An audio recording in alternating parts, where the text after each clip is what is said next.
Bienvenidos a la clase número 9, nuestra tercera clase de métodos sísmicos y la última. Aquí vamos a terminar de hablar de esto y ya vamos a comenzar después con algo nuevo, con gravimetría.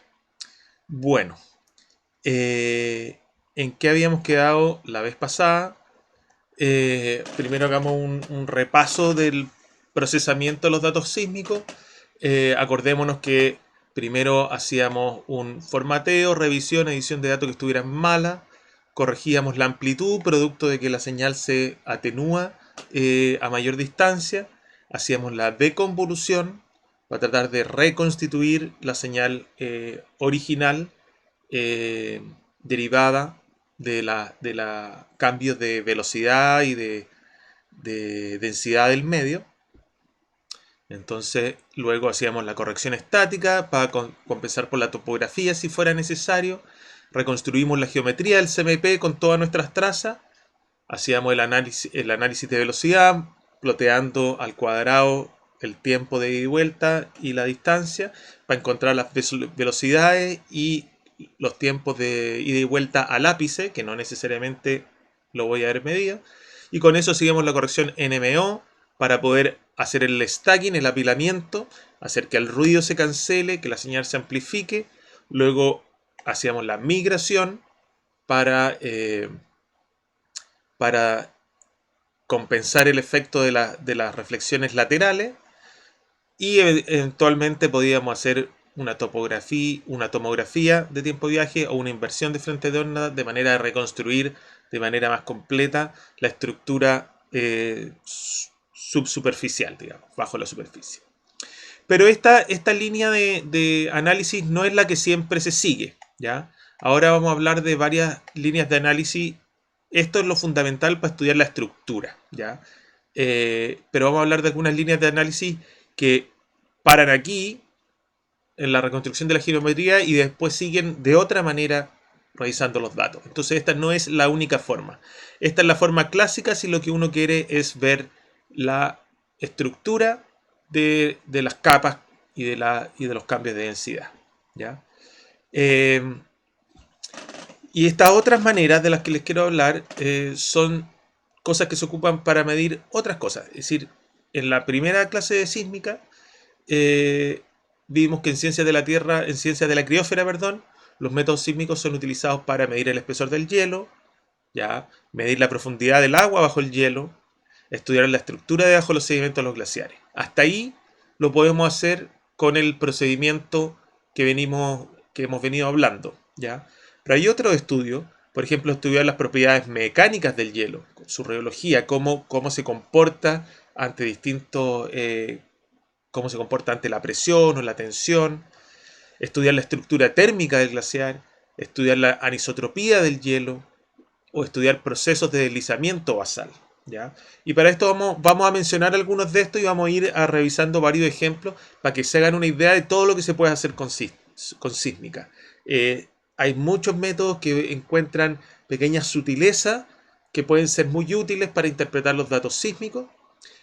Así que esto no pretende ser una revisión comprensiva y sistemática de todas las aplicaciones de sísmica en la criósfera, pero son algunos casos de harto interés, especialmente en Antártica y Patagonia, ¿ya? Partamos por medir el espesor, ya lo hemos hablado harto. La profundidad del agua bajo el hielo es un poco lo mismo. Partamos por la estructura de los sedimentos, que es lo que ya hemos visto, pero la gracia de la sísmica por sobre el GPR es que permite penetrar mucho más en los sedimentos. Por ejemplo, estos son ejemplos de datos sísmicos en el Radford Ice Stream, ahí al ladito del Sentinel Range de los Ellsworth Mountains, ese cordón de montañas más alto que está en la Antártica, donde está el Monte Vinson, y al ladito está el Radford Ice Stream, ¿ya? Y aquí podemos ver cómo de la interpretación de los datos sísmicos se puede reconstituir harta estructura. Se puede ver que aquí hay una interfaz que separa la roca de sedimentos, que son estos naranjitos, y encima de los sedimentos hay un drumlin, que es una depositación de sedimentos que se suele producir debajo de ice streams. Todavía no se sabe muy bien cómo se produce, pero una vez que se retiran las grandes sábanas de hielo, como pasó en Patagonia hace unos miles de años, se suelen formar estos campos de drumlins que se ven alrededor de Punta Arenas. Está lleno. Cuando vienen en el avión de Santiago, por ejemplo, aproximándose a Punta Arenas, se ven unos campos llenos de estas estructuras como unas lomas bien alargadas. Esos son drumlins. Y aquí hay una vista a lo largo del hielo, es decir, aquí el hielo está fluyendo en esta dirección, ¿verdad?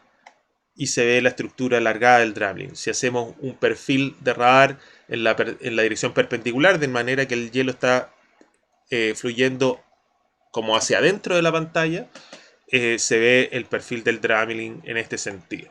Entonces podemos estudiar estas estructuras que antes solamente las podíamos ver una vez que se retiraran las sábanas de hielo, las podemos estudiar ahí mismo, en vivo, y ver cómo se forman, ver dónde están y ver cuáles son las condiciones bajo las que se forman. Pero no podemos no quedarnos solo en el hecho de que haya o no una reflexión, que es lo que estamos interpretando aquí, o los cambios de forma de la reflexión, si es que tiene una estructura u otra, sino que podemos ver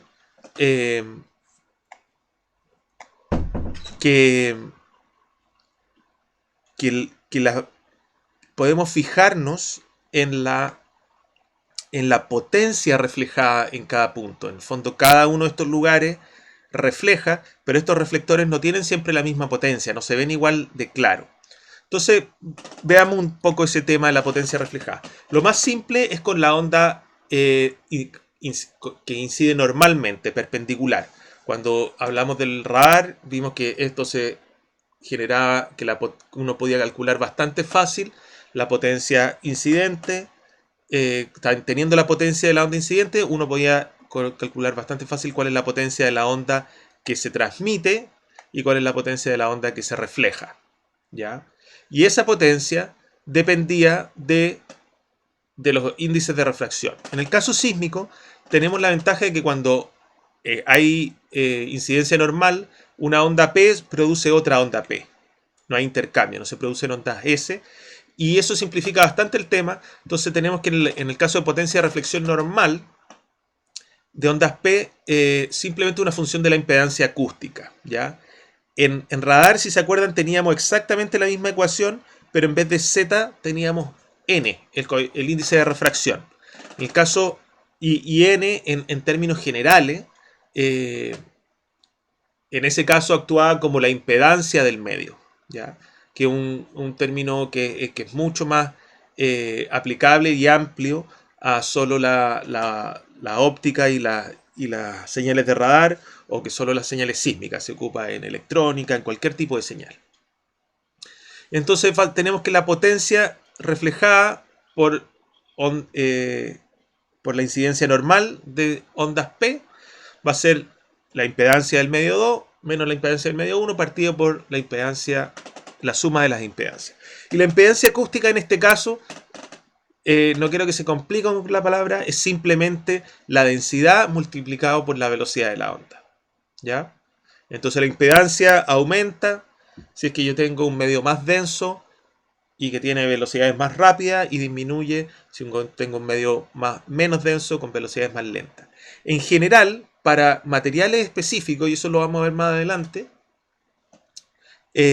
para materiales específicos también hay un vínculo entre densidad y velocidad. En el fondo, si yo tengo, por ejemplo, un material, un plástico por decirle, si yo hago ese mismo material, lo construyo a distintas densidades, la relación entre densidad y velocidad también va a tener una relación específica, y eso también nos va a servir para hacer algunas interpretaciones que vamos a ver. Pero por ahora quiero que se queden con que esta reflexión depende de las impedancias, que son simplemente una función de la velocidad y la densidad, ¿ya? Entonces veamos un ejemplo. Esto en el Camp Ice Stream, ahí en la zona del Mar de Ross, toda esa zona que llegan un montón de ice streams a la plataforma de hielo de Ross. Y aquí tenemos el tiempo de viaje y la distancia, lo que hemos venido viendo todo el tiempo. Y claramente uno puede ver aquí que se ve la base del hielo bien definida, ¿verdad? La puedo trazar ahí. Esa es la base del hielo. Pero si miro con más detención, veo que en esta zona de acá, ya, entre este punto y este punto, los reflectores son mucho más intensos. Esto de que se vean varios reflectores uno debajo del otro, en general son reverberaciones, ¿ya?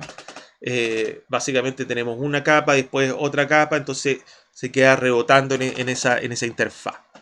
Pero aquí vemos una reflexión bastante intensa. Luego, hasta acá, vemos otra reflexión bastante más suave.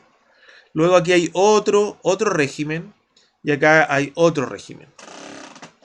Estudios más detallados, o por ejemplo, si yo hiciera perforaciones y muestreara lo que hay en cada una de estas zonas, me permiten saber qué hay en cada zona, ¿ya? Pero incluso la sísmica nos va a permitir saber qué hay sin hacer perforaciones, ¿ya?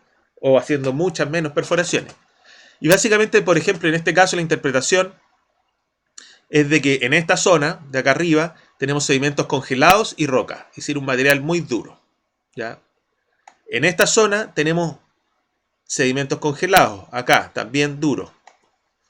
En esta zona del medio, con una potencia de reflexión baja, tenemos sedimentos dilatados y agua, y en esta zona tenemos sedimentos dilatados. ¿Cuál es la diferencia entre los sedimentos dilatados y los sedimentos no dilatados? Básicamente se refiere a la porosidad, es decir, si uno tiene sedimentos, por ejemplo, un montón de arena o de gravilla, el volumen de esos sedimentos va a depender de cuánto espacio hay entre los distintos granos de arena o de grava, ¿ya? Si el espacio es grande, se habla de sedimentos dilatados. Si el espacio es chico, se habla de sedimentos compactos. Y el tema interesante en este caso es que si yo tengo un glaciar de toneladas y toneladas sobre los sedimentos, uno esperaría sedimentos compactos.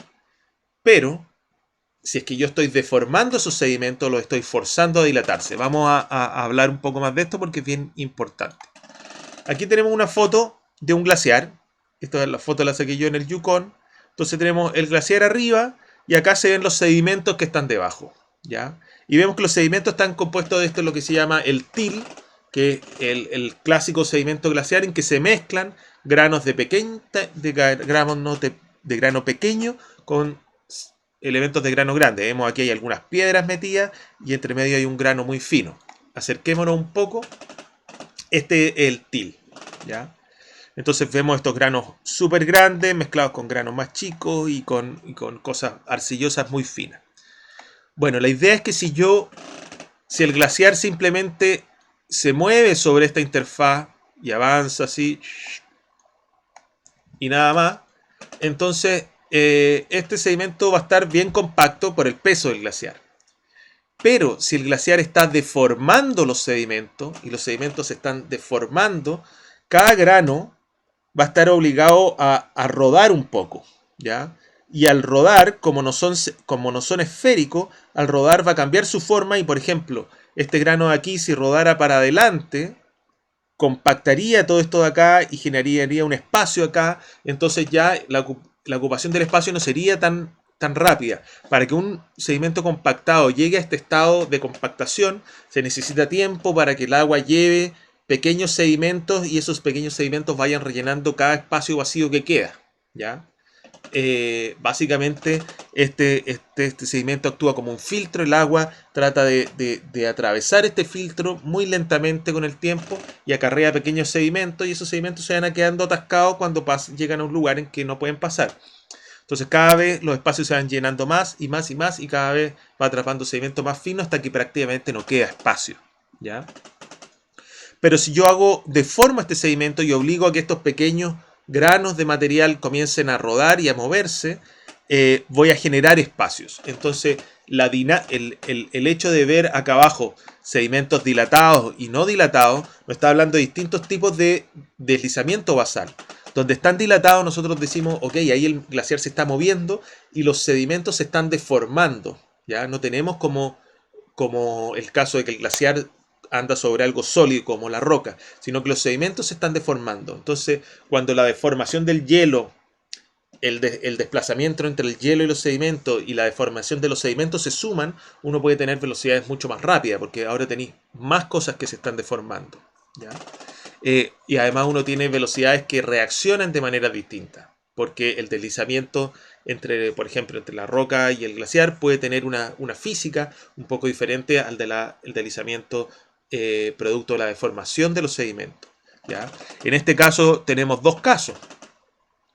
El caso en que toda la deformación está en los sedimentos y los sedimentos de arriba están básicamente pegados al hielo.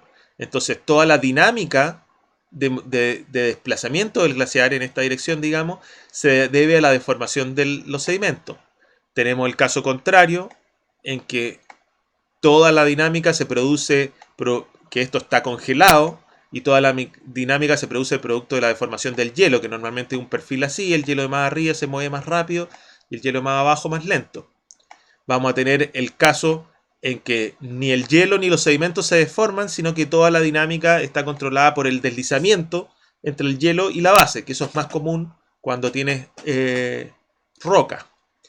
Y por último, vamos a tener el caso mixto, en que hay un poco de deslizamiento, un poco de deformación de los sedimentos y un poco de deformación del hielo, ya que vendría a ser el caso más común. Siempre hay un poquito de todo en distintas medidas.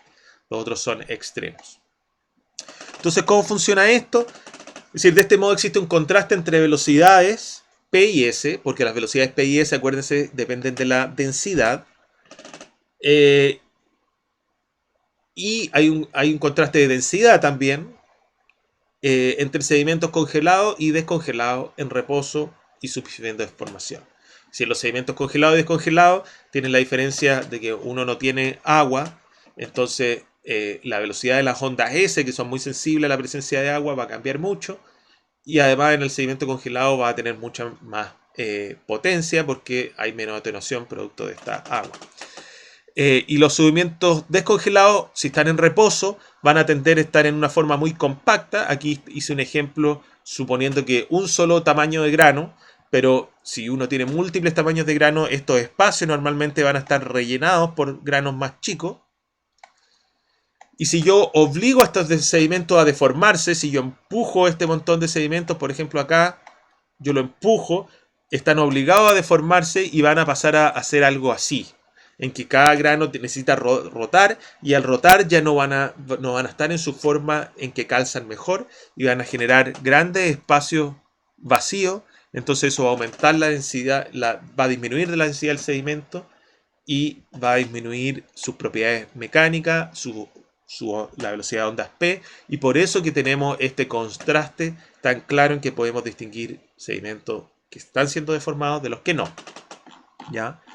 Entonces, volvamos un poco a cómo tratemos de ver el caso menos simple, en que la reflexión no es normal, sino que tenemos reflexión a un ángulo, que es lo más común, ¿ya? Es decir, si nosotros nos acordamos de nuestro CMP, que era así, todas las reflexiones son con un ángulo. Básicamente no tengo ninguna reflexión que sea normal, ¿ya? Entonces, ¿cómo era ese caso? En el caso de las ondas de radar, hablamos que para eso necesitamos ocupar las ecuaciones de Fresnel, ¿ya? Que nos dicen cuál va a ser la cantidad de energía, la intensidad reflejada y la intensidad transmitida en base a la intensidad incidente y este ángulo de incidencia θ, ¿ya? Entonces, con estas ecuaciones de Fresnel, nosotros podemos resolver la velocidad. Pero esto es un sistema de ecuaciones, porque si se fijan aquí en las ecuaciones de Fresnel está el θ2, y el θ2 lo tenía que resolver con las ecuaciones de Snell, ¿verdad? Entonces, habían varias ecuaciones. En el caso sísmico se nos complica un poco, porque además de tener una onda P incidente, por ejemplo, y lo que va a generar una onda P reflejada y una onda P transmitida, que está acá y está acá, también tenemos que se va a reflejar una onda S y se va a transmitir una onda S. Entonces, una onda me genera 4 ondas distintas y 3 ángulos distintos. Es decir, 4 ángulos distintos. Alfa 1, que es el ángulo de la onda P reflejada, el alfa 2, que es el ángulo de la onda P transmitida, el beta 1 de la onda S reflejada y el beta 2 de la onda S transmitida. Aquí en el fondo estoy ocupando R para simbolizar la potencia reflejada y T la potencia transmitida. Y el PS quiere decir que una onda P que se transformó en S, aquí una onda P que se transformó en P, una onda P que se transformó en P o que sigue con P, y aquí una onda P que se transformó en S.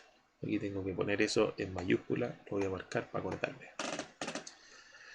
Y para resolver esto, también va a ser un sistema de ecuaciones como el anterior, en que teníamos las ecuaciones de Fresnel y la ley de Snell, pero un poquito más complicado que este sistema de ecuaciones de acá, en que aquí tenemos, está puesto de manera lineal, entonces aquí tenemos nuestras incógnitas, la potencia reflejada en P, la potencia reflejada en onda S, la potencia transmitida en ondas P y la potencia transmitida en onda S, que va a depender de todos estos cuatro ángulos.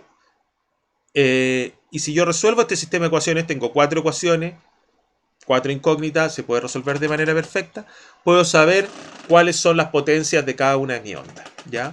Entonces, en el caso que yo tengo este common midpoint, yo voy a saber cuál es la potencia asociada a este ángulo de reflexión, la potencia asociada a este ángulo de reflexión, la potencia asociada a este ángulo de reflexión y la potencia asociada a este ángulo de reflexión. Y van a ser todas distintas, ¿ya? Y cómo varían va a depender del material, y ahí está la gracia de este sistema. Entonces, volvamos a recordar, si uno hace un stack de common midpoint como este, ¿ya? Vamos a ver nosotros cómo varía la amplitud de la onda reflejada. Por eso esta técnica se llama variación de amplitud con la distancia, o AVO, Amplitude Variation with Offset, ¿ya? Entonces, si hacemos este CMP, lo que teníamos era esto, ¿verdad? Era que a pesar de que el reflector era el mismo, a medida que yo me alejo, que aumento ese offset, que aumento la distancia, la reflexión, que era esta ondita, iba a ir apareciendo más abajo y me iba a generar una hipérbola, ¿ya? Después, si se acuerdan, yo esta hipérbola la podía dibujar en el plano de distancia al cuadrado y tiempo al cuadrado, se iba a transformar en una recta. Con esa recta yo podía sacar los parámetros de manera de corregir esta diferencia de tiempo que hay entre cada una y alinearlos todos, y teníamos que me iban a quedar todas así, ¿ya? Pero en la realidad, aquí en este gráfico hasta ahora, dijimos que la amplitud era la misma en todas las reflexiones. Y en la realidad no es así. La amplitud varía. Por ejemplo, en este caso, es muy estándar teñir la parte positiva de la onda con color. En este caso lo puse negro para hacer más fácil la visualización. Y en este caso la amplitud está aumentando, ¿ya? Tenía una amplitud pequeñita cuando tenía reflexión normal, y en reflexiones más tangenciales la amplitud aumenta, ¿ya? Para que se hagan una analogía, por ejemplo, si está en el agua, por ejemplo, si yo veo el reflejo del sol en el agua, mientras más tarde, más cerca del atardecer, el reflejo parece más intenso. Entonces ese sería un caso así. Cuando el sol está bien arriba, el ángulo de incidencia es pequeña, tengo una potencia reflejada pequeña, porque casi toda la luz que pasa con la luz se transmite, se mete adentro del agua. A medida que el sol sube, la potencia reflejada va aumentando porque más se refleja y es menos la luz que entra al interior del agua. Y cuando ya el sol está muy cerca del horizonte, tengo una potencia mucho más grande. Toda la energía se refleja y prácticamente nada entra al agua. Aquí es la misma idea. Y tenemos, por ejemplo, el caso inverso, en que la potencia es muy grande cuando tenemos una incidencia cerca del ángulo normal, cerca de 0 grados, y se va disminuyendo a medida que me alejo. Y tenemos casos en que veo los dos comportamientos, que al comienzo va disminuyendo, por ejemplo, y después llega un punto cero, ¿ya? Que se llama el crossing angle, donde cruza del comportamiento decreciente al creciente, y después entonces aquí va achicándose y después va creciendo, ¿ya? Entonces tengo todos esos comportamientos. ¿Cómo lo analizo? Básicamente, si tengo este ejemplo en que puse en rojizo ahí las del comienzo y en un tono más azul las del final, yo voy a medir la amplitud para cada offset, para cada distancia. Mido esa amplitud. Entonces aquí puede ser que me dé 10, aquí me dará 9, aquí 8, aquí tal vez un poco más rápido me baja 6, 4, etc. ¿Ya? Y grafico eso en un eje de amplitud versus distancia. Entonces este punto, esta amplitud que tengo acá a esta distancia me genera una amplitud a esa distancia. El siguiente, mido la amplitud y la distancia, me genera otro punto y otro punto. Y así yo puedo graficar todas estas reflexiones que yo obtuve a distintas distancias y generar este gráfico, ¿ya? Entonces, si lo analizo, puedo tratar de ajustarle una recta, y esa recta va a estar caracterizada por una pendiente y una intersección, un punto de intersección R0, ¿ya? En el caso de que la intensidad disminuye,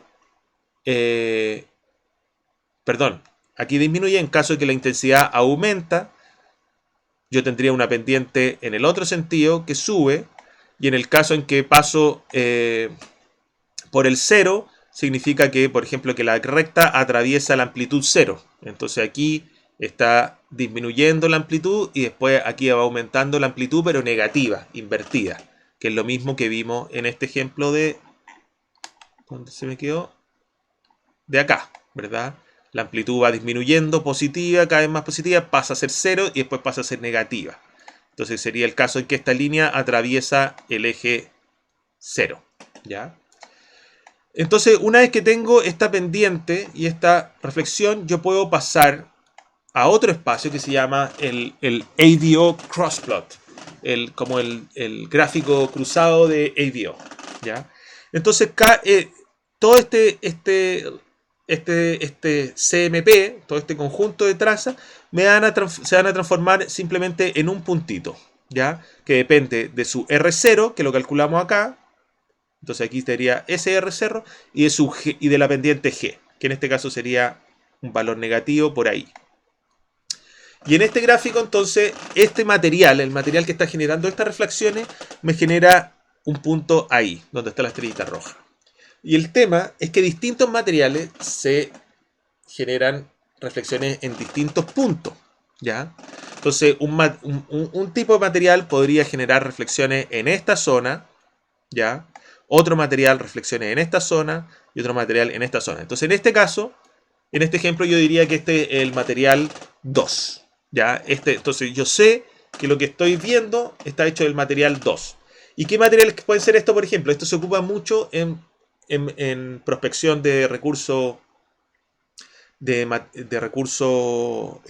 petrolíferos, ¿ya? Entonces, por ejemplo, si yo estoy haciendo sísmica marina, lo que hay entre medio de los sedimentos puede ser muchas cosas. En algunos casos es salmuera, y la salmuera tiende a estar en esta zona. De hecho, este ejemplo de estas posiciones lo saqué de eso. Entonces la salmuera está ahí, ¿ya? Si lo que hay entre las capas de sedimento abajo es petróleo, cae ahí. Y si lo que está adentro es gas natural, estaría ahí. Entonces, básicamente, estudiando la pendiente y el cruce aquí, en el fondo cómo varía la amplitud de la señal en este CMP, en este Common Midpoint, yo puedo saber si eso que estoy viendo, una capa entre medio de los sedimentos marinos, es sedimentos rellenos con o esquisto o algún tipo de roca, o arena, qué sé yo, rellenos con salmuera, con petróleo o con gas, ¿ya? Y esto del offset es lo más común que se hace, pero en realidad lo que a uno le interesa, yo he estado todo el rato hablando de ángulos, ¿ya? Entonces muchas veces, si yo estoy mirando más abajo, o si hay refracciones, estos ángulos de incidencia cambian y no dependen solo del offset, que es lo que está acá, sino que lo que nos interesa es el ángulo, este ángulo ahí, ¿ya? Entonces, muchas veces cuando se calculan los ángulos, se habla del AVA, Amplitude Variation with Angle, ¿ya? Pero son términos que se ocupan un poco intercambiablemente. Muchas veces se hacen análisis, especialmente en glaciología, se hace como uno no tiene grandes capas, normalmente uno tiene hielo y después capas muy finitas, el ángulo no varía mucho, depende más que nada de la profundidad del hielo, ¿ya? Si esto es muy profundo, a pesar de que yo me mueva a una distancia, este ángulo va a ser chiquitito.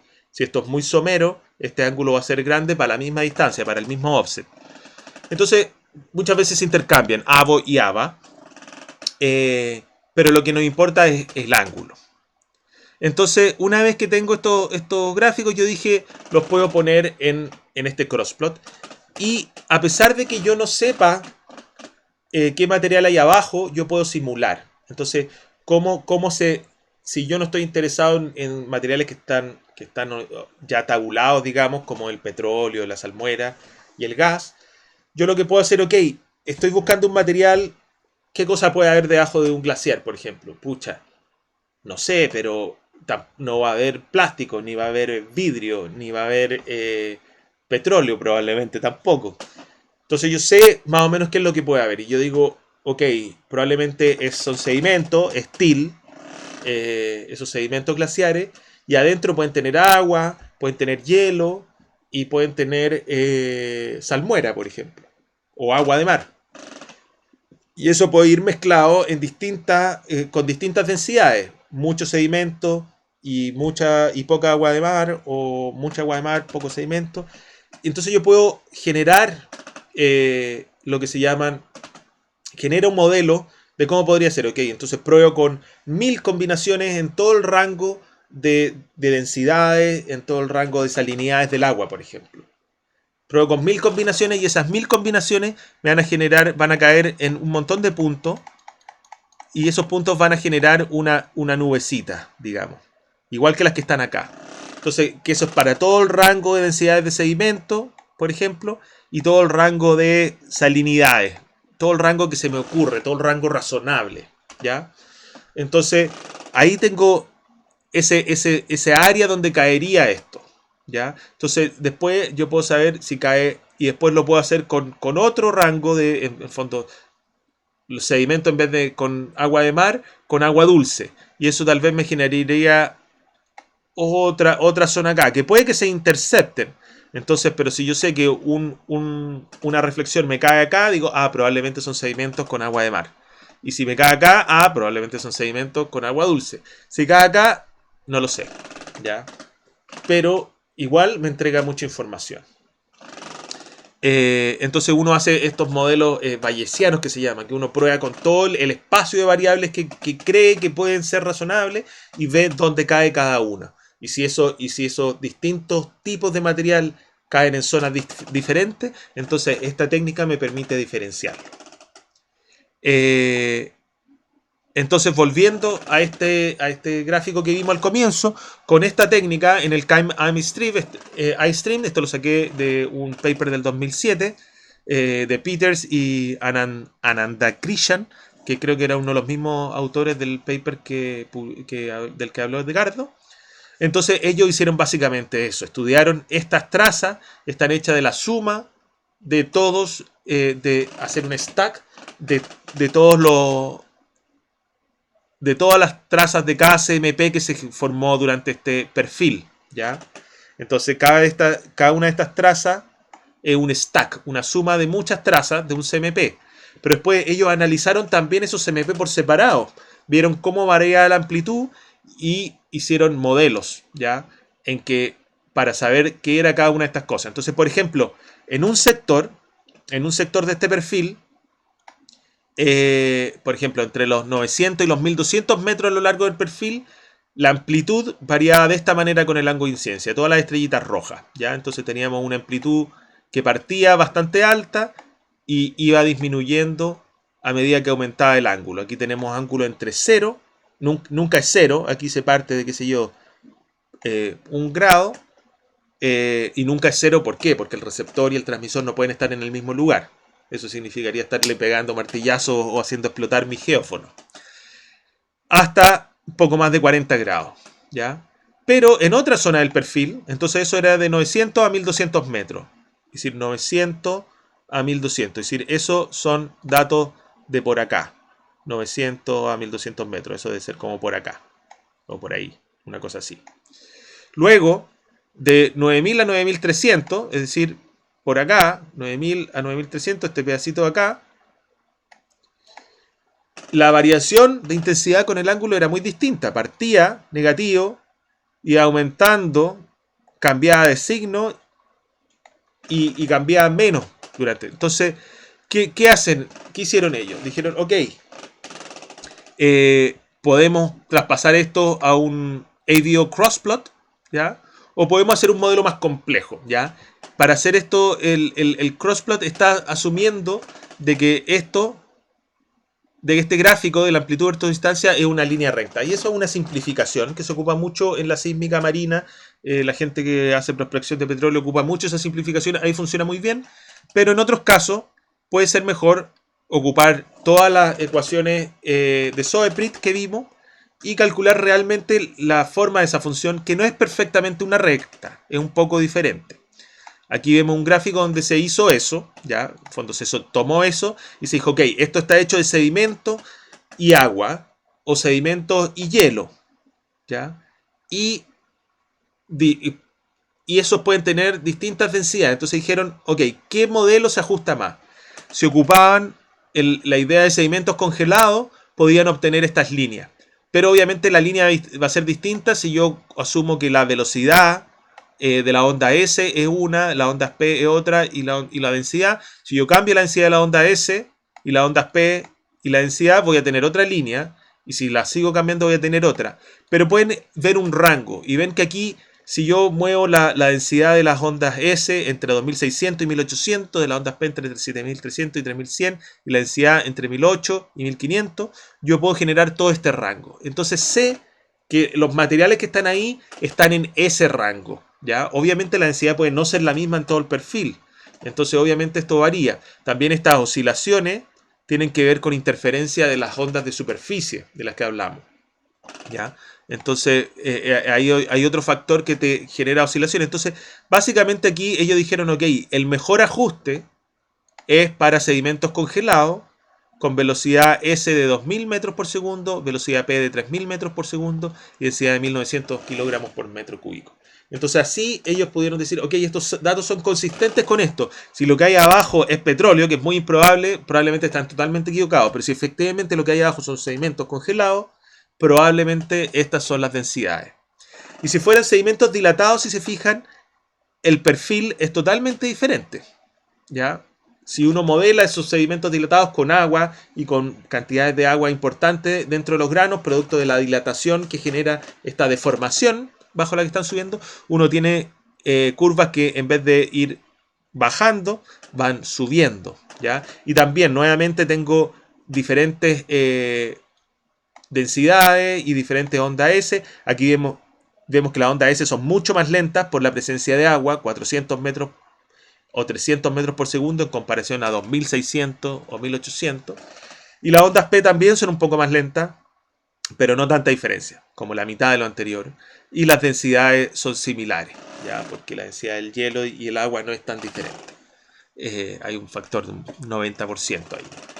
Entonces, de esta manera, ellos dijeron, ok, si la otra posibilidad es que aquí hayan sedimentos dilatados, ¿ya? Si son sedimentos dilatados, probemos el rango de onda S que es razonable para esos sedimentos que se han estudiado en laboratorio, el rango de ondas P que son probables para esos sedimentos y el rango de densidades, ¿ya? Y tengo estas curvas y vemos que ajustan mucho mejor. Entonces, de esta manera, ellos pudieron interpretar cada uno de estos reflectores y decir, ok, aquí lo que hay es sedimentos congelados, luego en esta zona hay principalmente sedimentos dilatados, que los poros están, y también hay mucha agua, tal vez hay zonas donde hay agua en la base. Después tenemos sedimentos congelados y roca, y sedimentos dilatados de nuevo, ¿ya? Gracias a la interpretación de cómo varía la amplitud en el tiempo, ¿ya?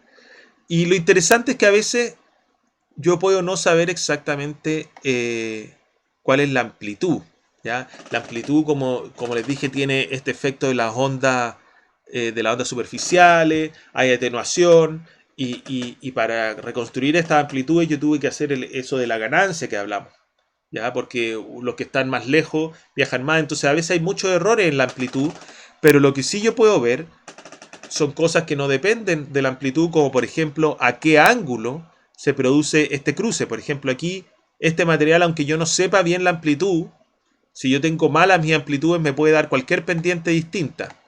Pero si yo tengo mala la amplitud, eh, el punto donde cruza el cero siempre va a ser el mismo. ¿Ya? El punto donde la amplitud pasa de ser negativa a positiva se va a mantener constante. Entonces aquí, por ejemplo, si tengo estos sedimentos dilatados, la amplitud pasa a ser de negativa a positiva, cruza el cero, digamos, acá, a los 22 grados, por ejemplo. En cambio, si son estos, cruza el cero por acá, a los 40 y tantos grados. Entonces, puede ser que yo no sepa la pendiente de estas rectas, pero si yo sé dónde cruzan el cero, yo puedo igual distinguir entre sedimentos dilatados y sedimentos congelados. Y eso es lo que se hace en algunos casos. Por ejemplo, este es un CMP en que haya sido corregido a ángulo. Si se fijan, aquí tenemos ángulo de incidencia, no offset. Y este es del, creo que es del iStream C, ¿ya? También en la misma zona. Entonces vemos que al comienzo, hasta por acá, la primera llegada es negativa, ¿ya? Si se fijan aquí, la primera llegada es una onda de amplitud negativa, que sale hacia la izquierda. Luego aquí, en esta zona, por acá, media difusa, prácticamente la primera llegada desaparece y después vuelve a aparecer aquí con amplitud positiva. Entonces, este de acá es el ángulo de cruce, donde cambia el signo de mi reflexión. Aquí tengo la potencia reflejada, está aumentando hacia acá. De aquí para allá está aumentando la potencia reflejada, pero negativa, y para acá está aumentando, pero positiva, ¿ya?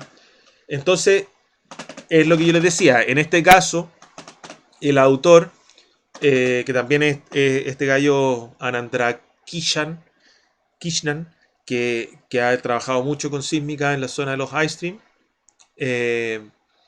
Entonces, para este caso, él dice, ok,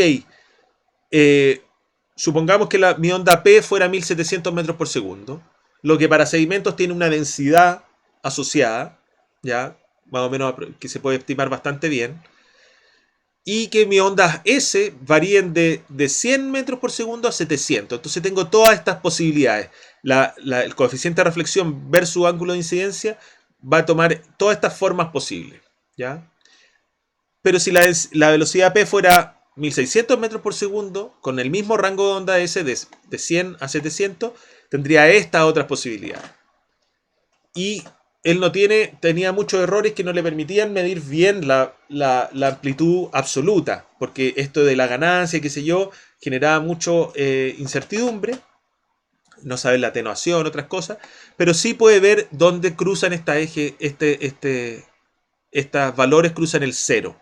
Entonces, si por ejemplo, en la onda anterior yo tenía, en el diagrama anterior calculé que mi ángulo de cruce era de, por decirte, 13 grados. Entonces yo digo, ok, el ángulo de cruce es 13 grados. ¿Cuál de estas líneas cruza el 0? Cruza esta línea a los 13 grados. Sería esta de acá. Entonces si estos eran 100, 200, 300, 400, 500, 600, 700.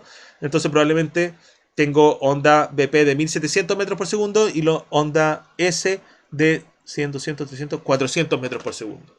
Ese es el caso que mejor explica, ¿ya? Si yo hubiera tenido que el cruce era a 18 grados, entonces tendría que haber sido acá. Entonces ahí tengo dos posibilidades. Podría haber sido una onda P de 1700 metros por segundo y una onda S de 1600, o una onda P de 1600 metros por segundo y una onda S de 100, ¿ya? Entonces ahí comienzo un poco ambigüedad, pero hay un rango de ángulos de cruce que me permiten claramente saber de que estoy hablando de este caso. Y otro rango por acá, en que me permite claramente saber que estoy hablando desde otro caso, desde este otro caso. Entonces así uno puede saber, y en este trabajo este autor determinó que los sedimentos que habían en esta zona eran probablemente sedimentos dilatados con ciertas características, y si uno ve zonas más abajo uno puede entender cómo va variando la dinámica basal, ¿ya? Qué tipo de procesos basales son por ejemplo los que se producen en la zona donde se genera el ice stream. El ice stream son estos ríos de hielo que ustedes vimos en el curso de glaciología, que van a gran velocidad, kilómetros por año, ¿ya? Decenas de metros por día. ¿Qué proceso hace que un glaciar normal al interior de la Antártica de repente se transforme en este ice stream de alta velocidad? Uno los puede ir entendiendo si uno va entendiendo cómo cambian las condiciones basales, cómo cambia el grado de compactación de los sedimentos, cómo cambia si es que son sedimentos con agua o son sedimentos con hielo, congelado y así. Entonces, estos métodos, como es tan difícil acceder a la base de estos ice stream o a la base de cualquier glaciar, estos métodos sísmicos son una herramienta súper útil para ir entendiendo un poco de qué estamos hablando, qué materiales hay ahí, qué procesos están pasando y comenzar a modelar y entender cómo funcionan estos ice stream. Si recuerdan el curso de glaciología, estos ice stream de repente se encienden y se apagan, ¿ya? Entonces, ¿qué es lo que hace que eso pase?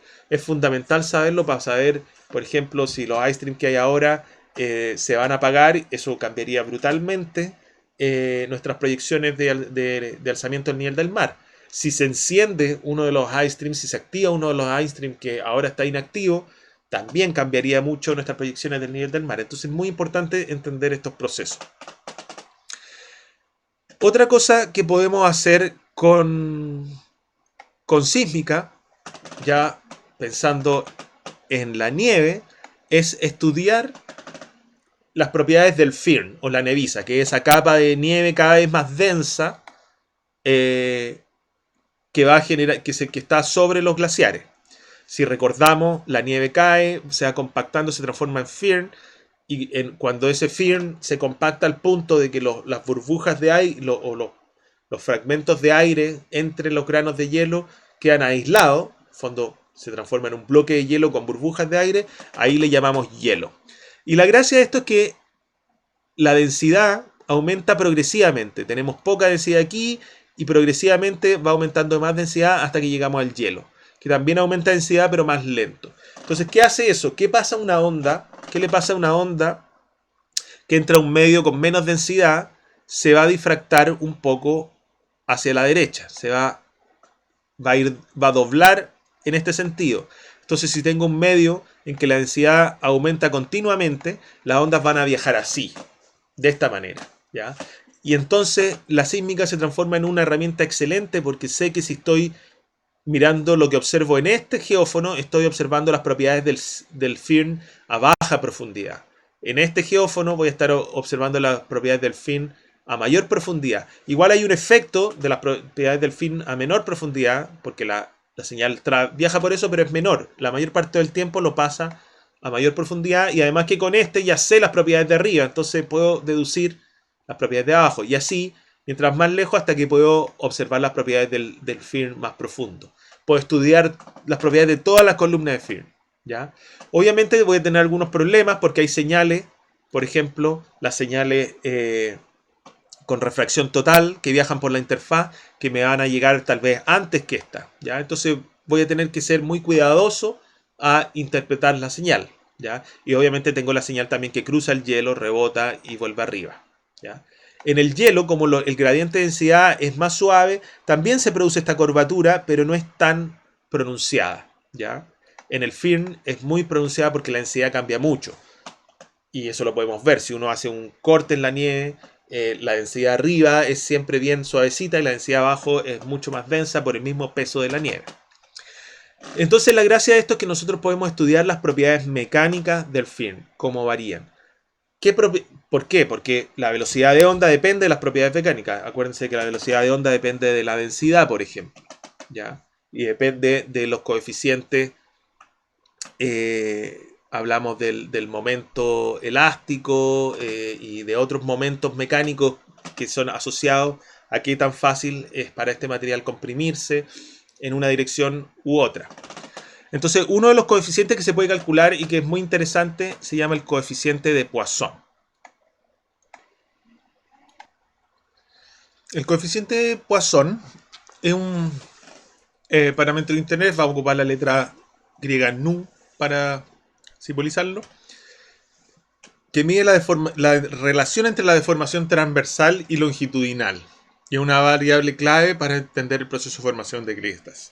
Básicamente el coeficiente de Poisson es exactamente eso, deformación transversal dividido por la deformación longitudinal. Ahí me faltó poner un espacio. Deformación transversal, deformación longitudinal. ¿A qué me refiero con esto? Si yo aplico una fuerza cualquiera sobre un objeto, imagínense ustedes tienen un cuadradito de goma. Si lo apretan, lo apretan, se va a ensanchar, ¿verdad? Entonces, dada una fuerza aplicada en este sentido, ¿ya?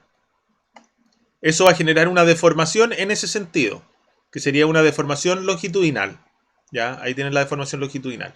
Y después miden con la misma fuerza cuánto se ensanchó el cubito de goma, que se habría ensanchado eso.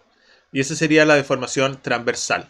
La relación entre deformación transversal y longitudinal es el coeficiente de Poisson, ¿ya? Lo mismo pasa si yo estiro. Si yo agarro un elástico y lo estiro, también se angosta, ¿verdad? Se hace más fino. Entonces, la relación entre cuánto más fino se hace por cuánto yo lo estiro, si lo estiro 1 metro y se angosta 1 centímetro, sería 1 centímetro dividido por 1 metro. Es decir, 1 centímetro dividido en 100 tendría un coeficiente de Poisson de 0,01. ¿Ya?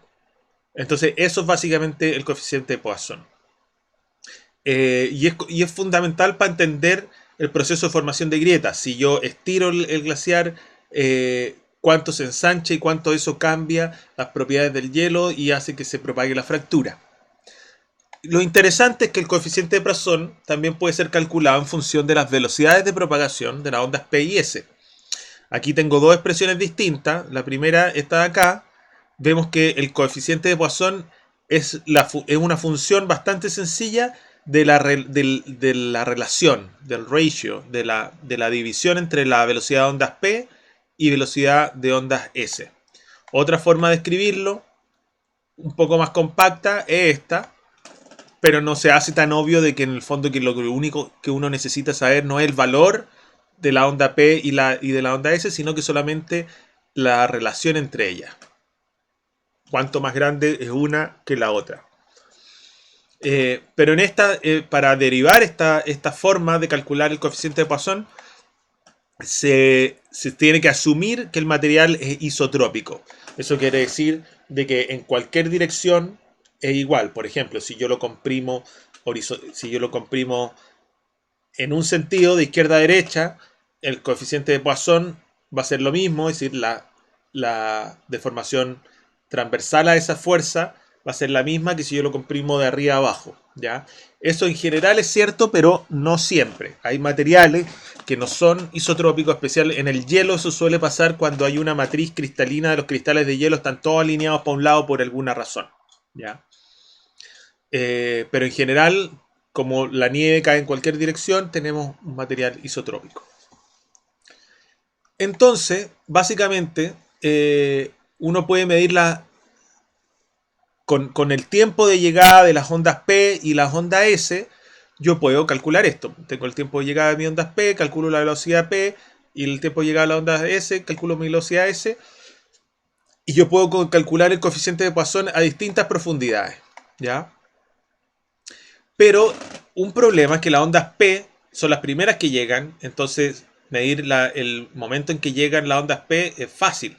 Pero cuando estamos hablando de distancias pequeñas, acuérdense que aquí no podemos ir muy lejos porque la distancia entre la superficie y el hielo normalmente son algunas decenas de metros.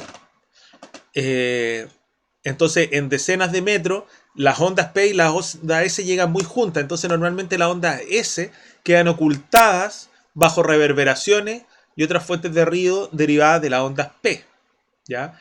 Entonces, ¿cómo se puede solucionar esto?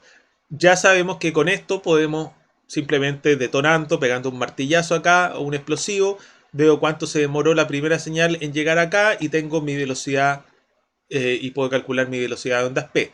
¿Cómo hago para ver las ondas S?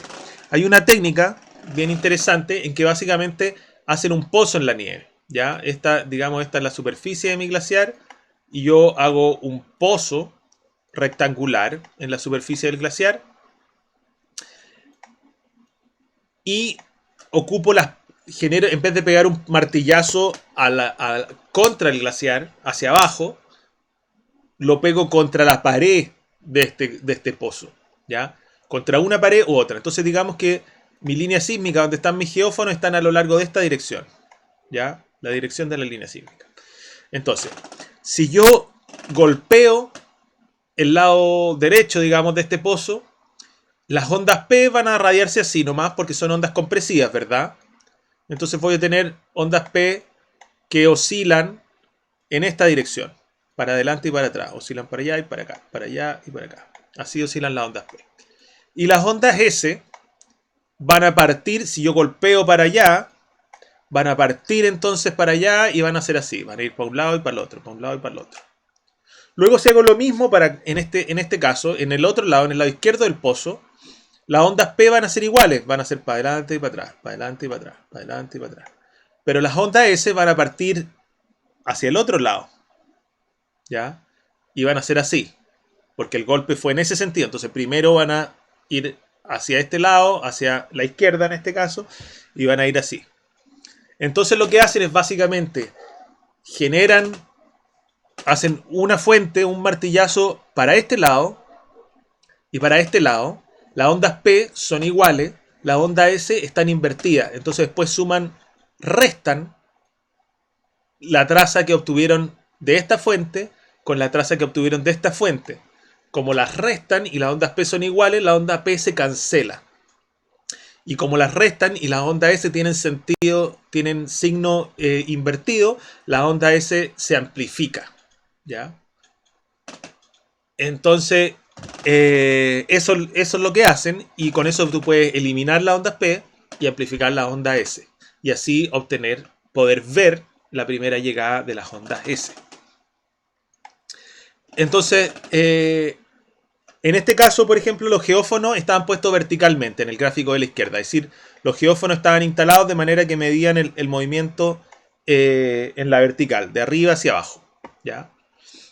Entonces, eran principalmente sensibles a las ondas S verticales y a las ondas P. Las ondas P llegaron aquí. Aquí tenemos nuestra primera llegada a ondas P. Y con esta distancia versus tiempo, yo puedo calcular la velocidad de las ondas P. ¿Ya? Perfecto, tengo la velocidad de las ondas P. Y las ondas S, las que veo cuando los geófonos están en forma vertical, van a ser las ondas S verticales. Están aquí, uno no sabe bien cuál es la primera llegada. ¿Será esa la primera llegada o será esa una reverberación de las ondas P? Que aquí vemos la primera llegada y varias reverberaciones. ¿Será otra reverberación? Es difícil saber dónde realmente comienza la onda S. Si esta guatita de aquí, o esa de ahí, o esa de ahí. No se puede saber. Entonces, con la técnica que les dije, ponen los geófonos de manera transversal. Es decir, ahora los geófonos, en vez de ponerlos para que midan el movimiento de arriba hacia abajo, los pongo para que midan el movimiento de izquierda a derecha. Entonces van a ser sensibles a las ondas S horizontales y a las P.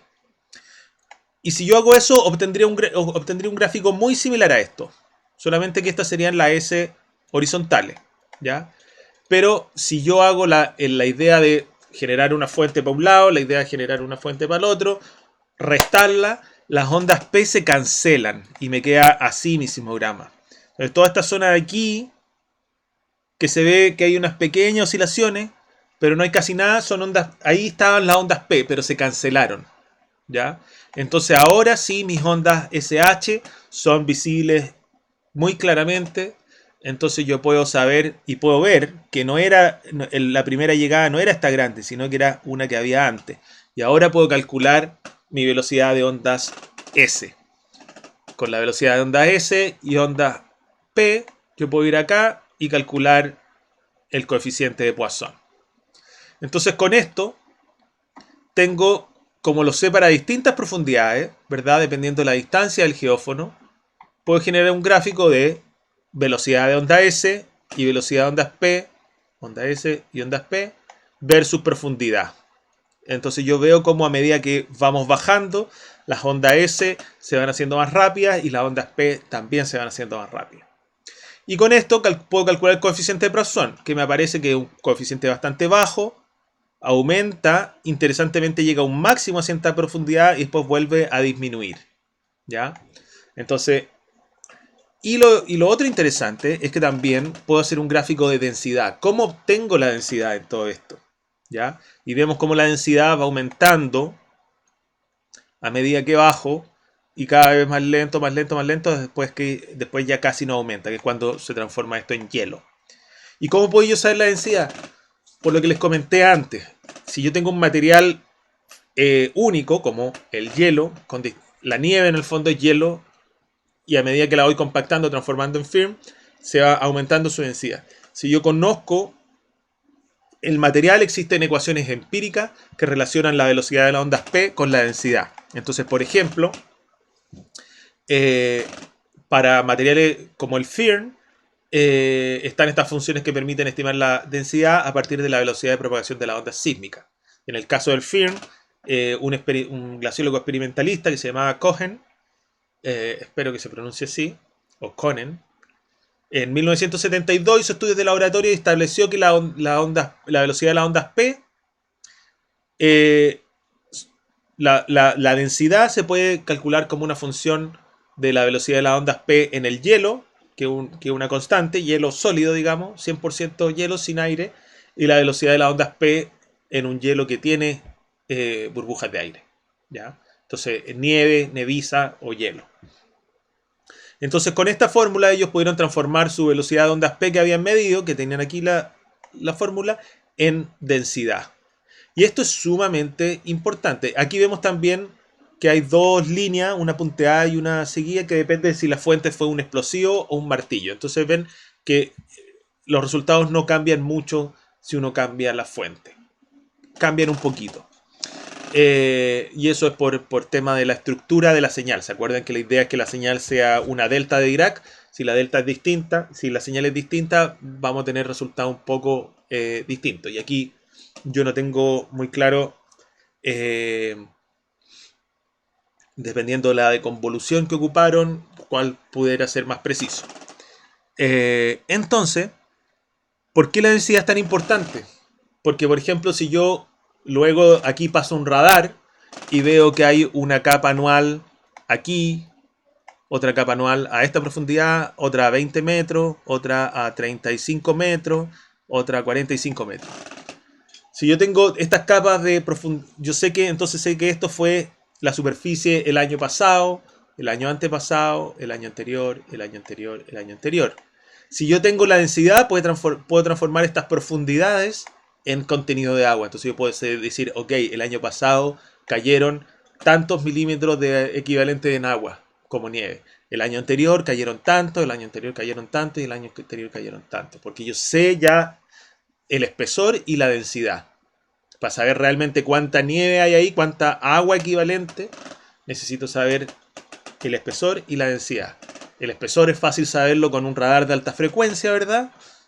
Y la densidad la podemos reconstruir a partir de la velocidad de la onda sísmica. Bien. Y todo esto que hemos visto, como les decía, aquí se ocupó un explosivo o un martillo, son cosas con fuentes artificiales, en que nosotros generamos una fuente y estudiamos cómo las ondas sísmicas que se generan ahí se propagan por el hielo. Pero también hay muchas fuentes sísmicas que son naturales en el hielo. Por ejemplo, los ríos superficiales generan unas vibraciones que se le llama un tremor sísmico. Y eso puede también ser detectado. Se pueden detectar las ondas sísmicas que genera. Los mulanes, más aún, aquí el agua cae por estos sumideros y cae a gran velocidad. Y estos sumideros normalmente, aquí no están muy bien dibujados, tienen escalones así. Entonces, cuando cae el agua aquí hace mucho ruido. Entonces, tenemos que también hay un tremor en mulanes que se produce. El flujo basal, los canales o los ríos que van por la base del glaciar también hacen ruido. Un tremor producto del agua y también pueden acarrear piedra y esas piedras también generan un ruido. Tenemos la fricción basal. Hay un proceso del que vamos a hablar en unos minutos en que el glaciar como que se queda pegado a la base y acumula tensión y de repente ¡pum!, se desliza. Y eso es como una fractura, igual que un terremoto, en que las placas tectónicas están como atascadas unas contra otras, acumulando tensión, hasta que de repente ¡pum!, se deslizan y se genera terremoto. Esto es lo mismo. Todo ese tipo de movimientos sísmicos en glaciares se llaman los icequakes o terremotos de hielo en vez de earthquake, que es como vibración de tierra. Icequake es vibración de hielo. También tenemos tremores y resonancia en lagos supraglaciares, que por su tamaño pueden generar ciertas resonancias. Eso también puede pasar especialmente en los canales y en los Mulan. La apertura de grietas superficiales, cuando se quiebra el glaciar y se abre una grieta, también se genera una señal sísmica. La apertura y cierre de grietas basales también van a generar señal sísmica.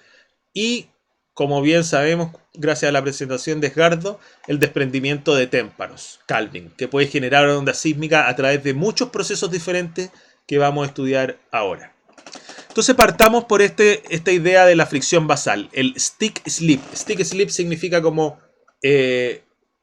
pegado y deslizando. Pegado y deslizando. Es como un ciclo en que el hielo está contra la roca pegados primero y después desliza. Pegado, desliza. ¿Y cómo se produce eso? Básicamente, el hielo se está moviendo en esta dirección, por ejemplo. Entonces, en la fase de stick pegado, hay una zona del hielo que está aquí marcada en rojo, que no se mueve, se queda ahí atascado. Pero todo el glaciar sigue avanzando. Entonces, esta zona acumula tensión. Este hielo de acá abajo se deforma igual que un elástico o un resorte y acumula tensión, ¿ya? En la fase de slip, esa tensión es capaz de romper, de vencer la fricción y el hielo se mueve hacia adelante.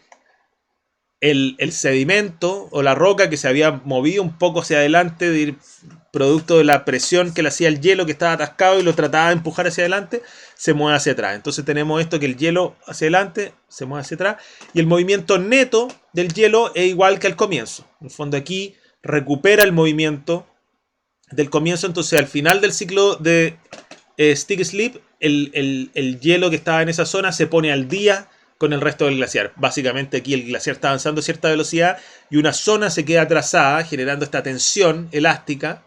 Obviamente ese retraso son milímetros o centímetros, el hielo no es tan elástico.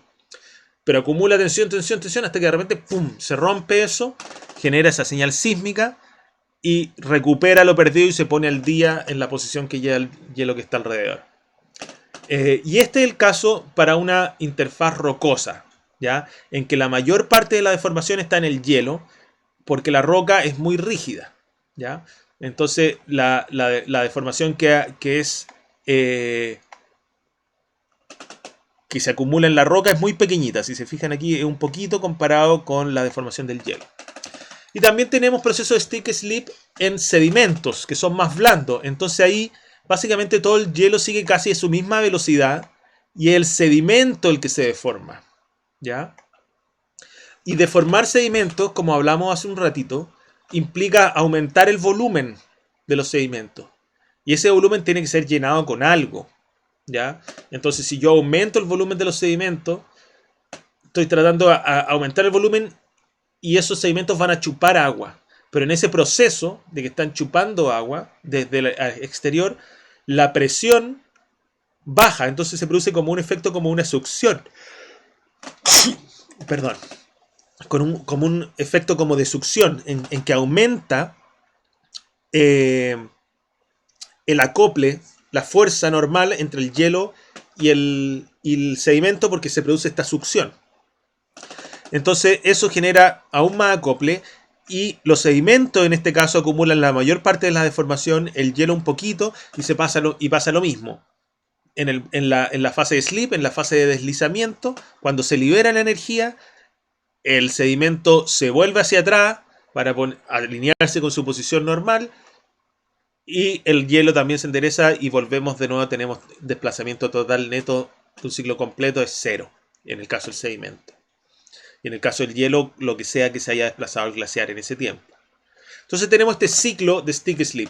Una manera de entenderlo y darnos cuenta que es cíclico es pensar un caso más análogo. Un caso análogo más que no sea más común.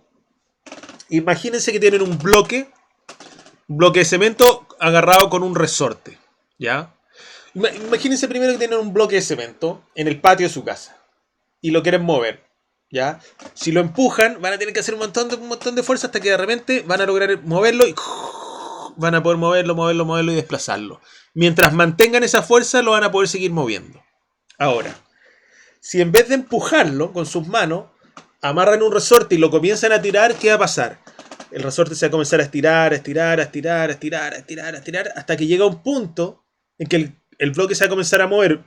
Se va a mover, el resorte se va a achicar y el bloque va a parar ahí. Y no se va a volver a mover hasta que ustedes vuelvan a generar la misma cantidad de tensión en ese resorte. Entonces, si yo estoy tirando este resorte a velocidad constante, básicamente voy a generar que cuando cuando el resorte se estira a un punto crítico, que es suficiente para mover el bloque se va a mover, pero el resorte se va a contraer y va a perder, y ya no va a ser la misma fuerza, entonces el bloque va a parar. Va a parar aquí y no se va a mover más hasta un rato más, cuando, si yo sigo moviendo esto a velocidad constante, el resorte vuelve a acumular la misma tensión. Entonces en el hielo está pasando lo mismo. El hielo se está moviendo y está este sticky spot, que imagínense que tal vez sea una roca puntúa que se engancha en la base glacial.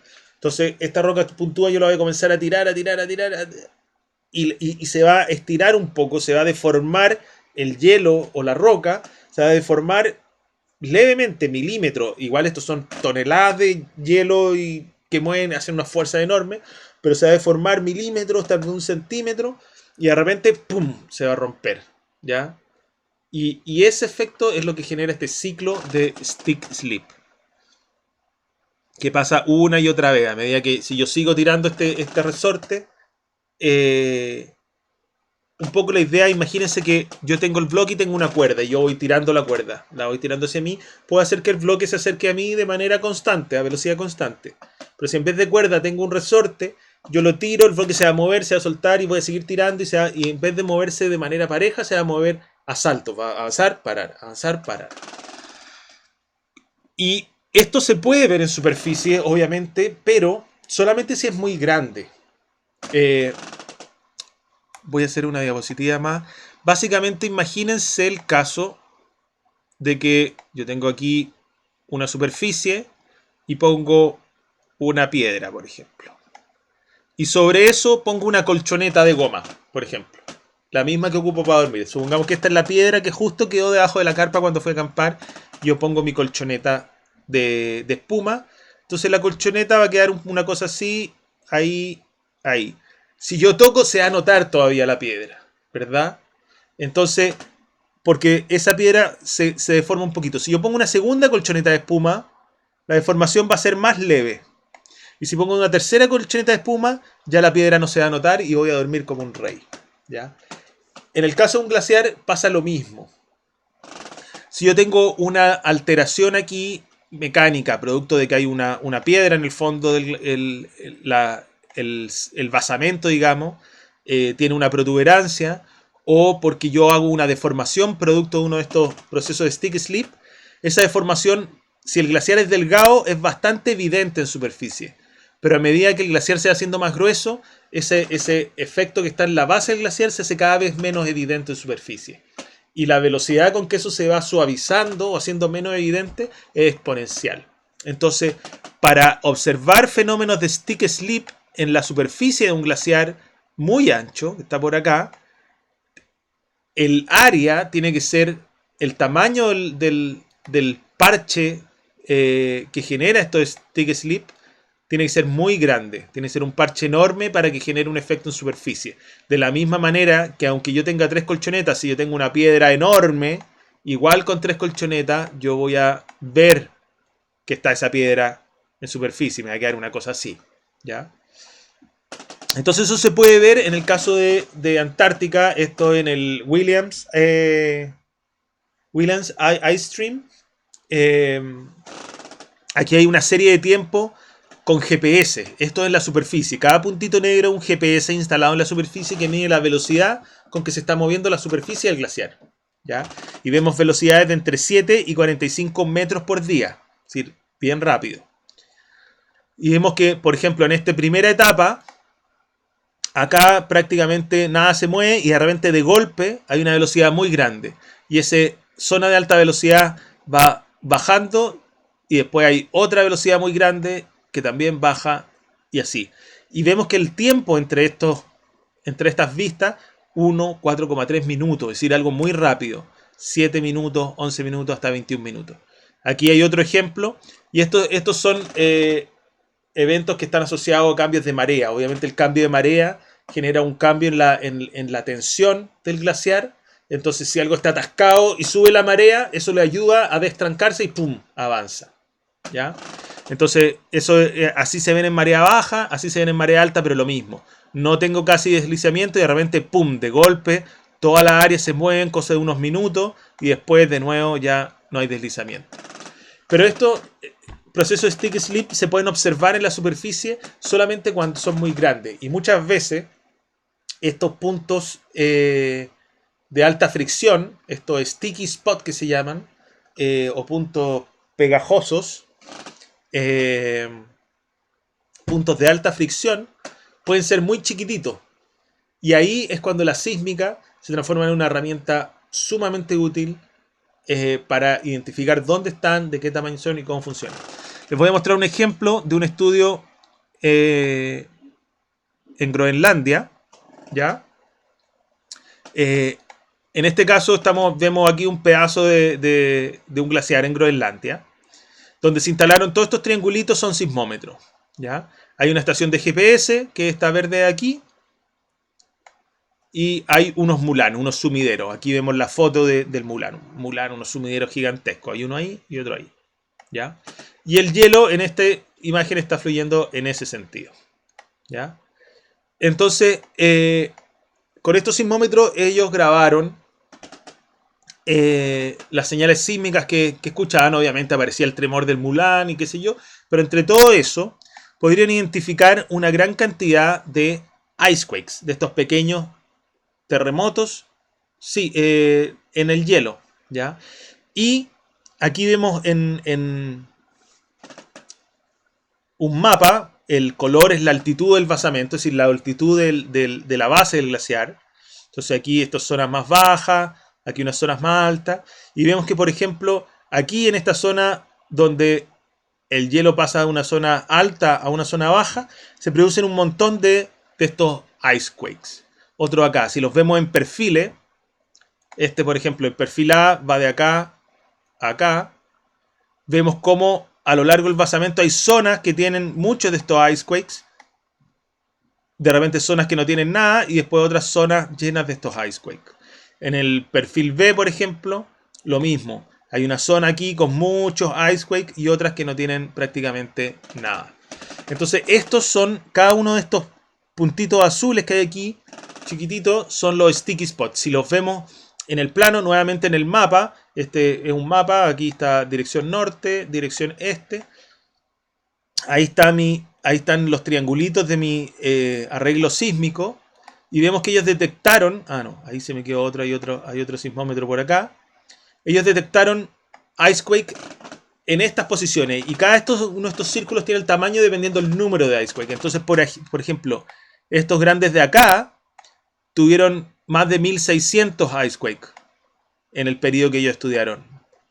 Estos grandes de acá. Después, otros más chicos tuvieron, qué sé yo, 5 icequake. Estos chiquititos, 50 icequake. Entonces, estos son sticky spots de distintas características. Cada uno de estos puntos es un sticky spot que cada vez que el glaciar está avanzando se queda pegado. En algunos se queda pegado más tiempo y no genera tanto icequake. En otros se queda pegado mucho tiempo. Y cada uno tiene una dinámica distinta. Pero son todos básicamente el mismo proceso.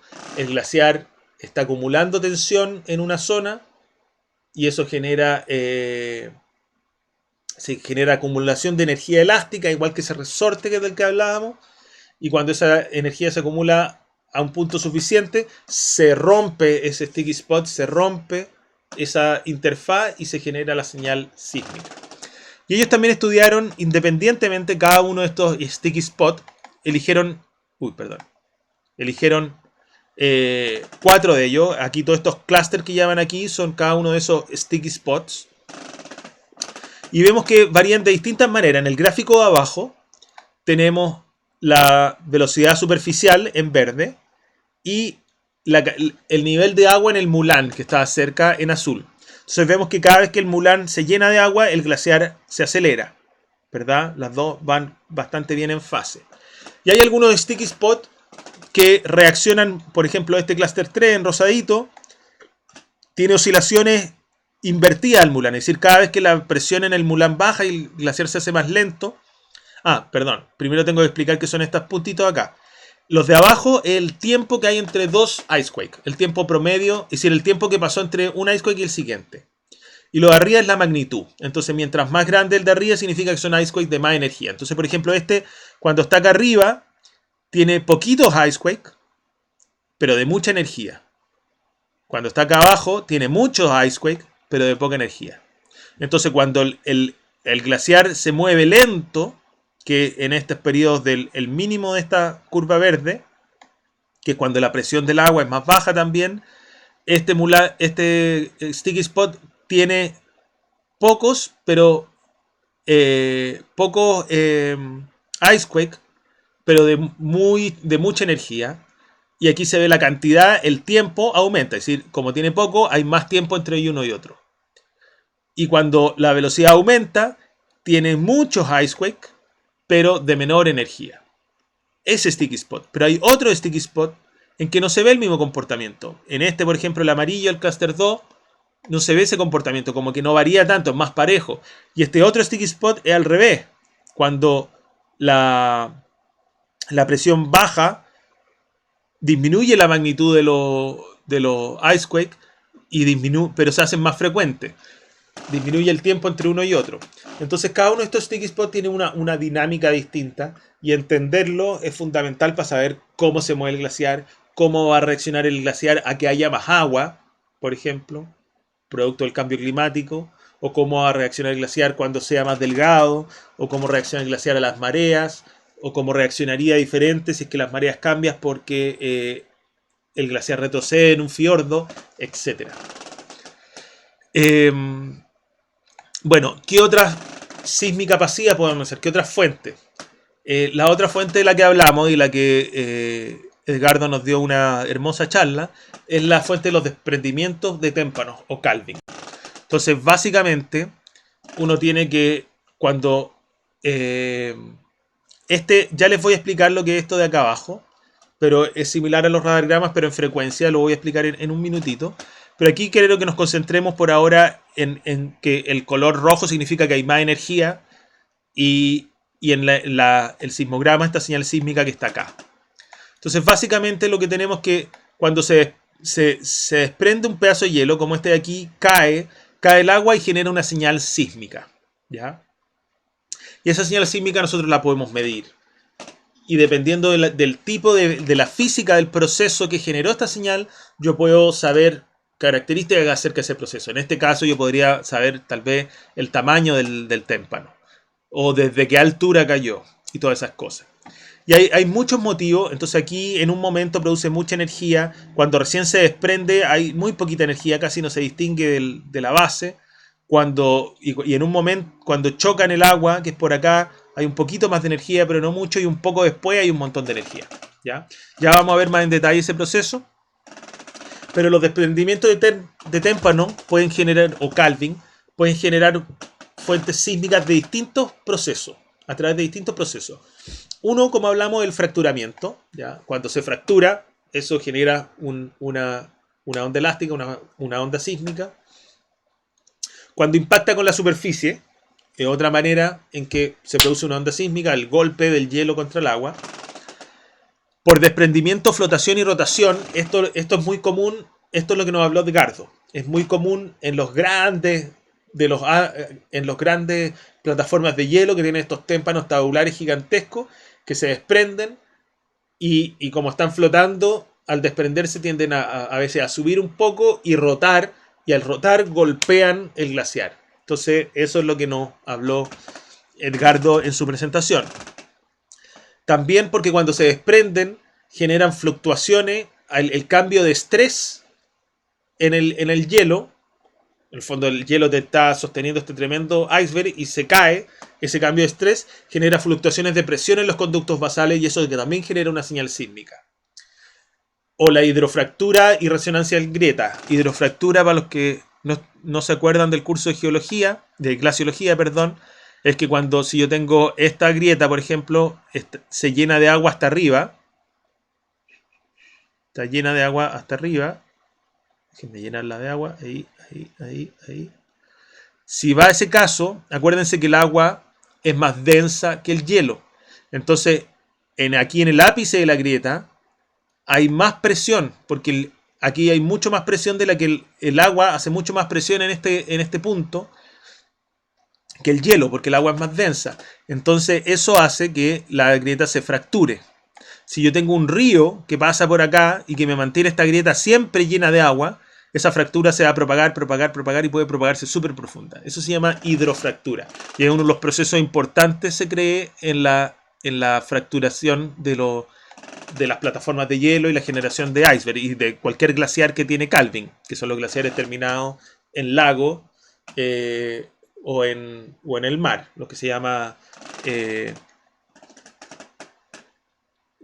En tierra son los land terminating, que terminan en tierra, y están los freshwater terminating glaciers, que terminan en lago, y los seawater terminating glaciers, que terminan en el mar. Entonces eso es la hidrofractura, y en la medida que esa hidrofractura está avanzando y produce un témpano, también eso puede generar una señal sísmica, y esa señal puede resonar en las grietas, amplificando ciertas frecuencias.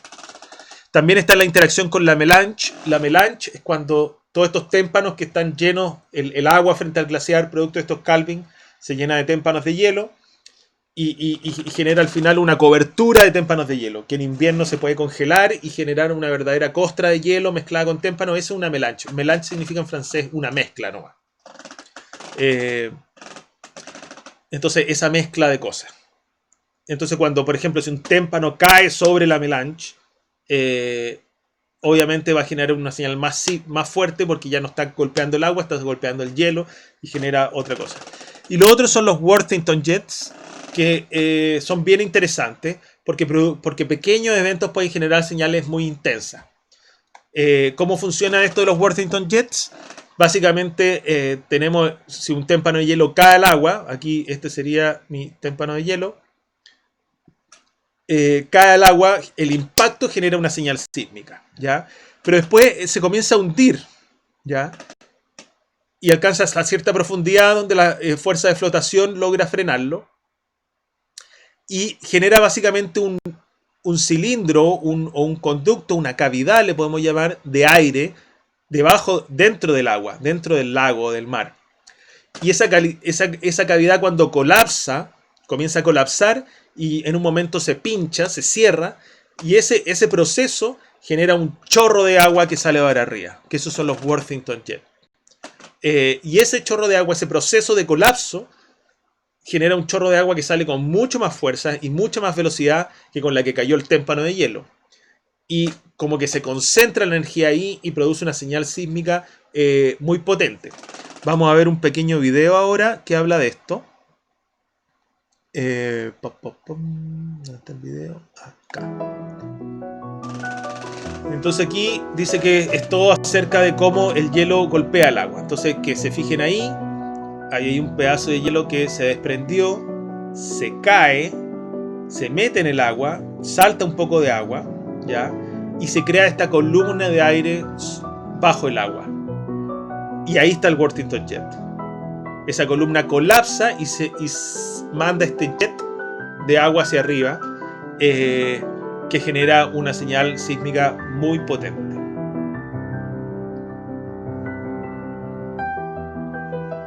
Y esa señal genera un pulso bajo el agua y mueve todo. Entonces ahora estamos viendo la potencia del sismograma. Ya les voy a explicar, tal vez lo debería haber adelantado y me disculpo, bien cómo es esa visualización. Pero vemos que ahí cae, comienza a aumentar la energía, se pone más rojo, y en el momento que se produce el Worthington Jet tenemos el máximo de energía, donde está más rojo, púrpura. Y después sigue avanzando y ya vemos ondas sísmicas más chicas. Y aquí explican de que estos jets no tienen que... Ahí se ve un pedacito de hielo muy chiquitito, pero que fue capaz de generar un Worthington Jet, ese de ahí, y dice que eso fue grabado a 100 kilómetros de distancia.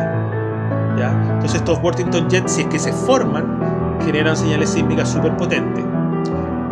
Pero muchas veces el hielo cae y no genera un jet. En este desprendimiento que se muestra ahora, se ve que se desprende un pedazo de hielo muy grande, ¿ya? Mucho más grande que los anteriores, pero no genera un jet. Entonces vemos ahora que la señal sísmica, la energía sísmica, está más dispersa. Tenemos todo este rango de amarillos, pero no hay ninguna zona que se puso rojo. Nunca se concentró la energía en un punto. Entonces son más difíciles de detectar, ¿ya?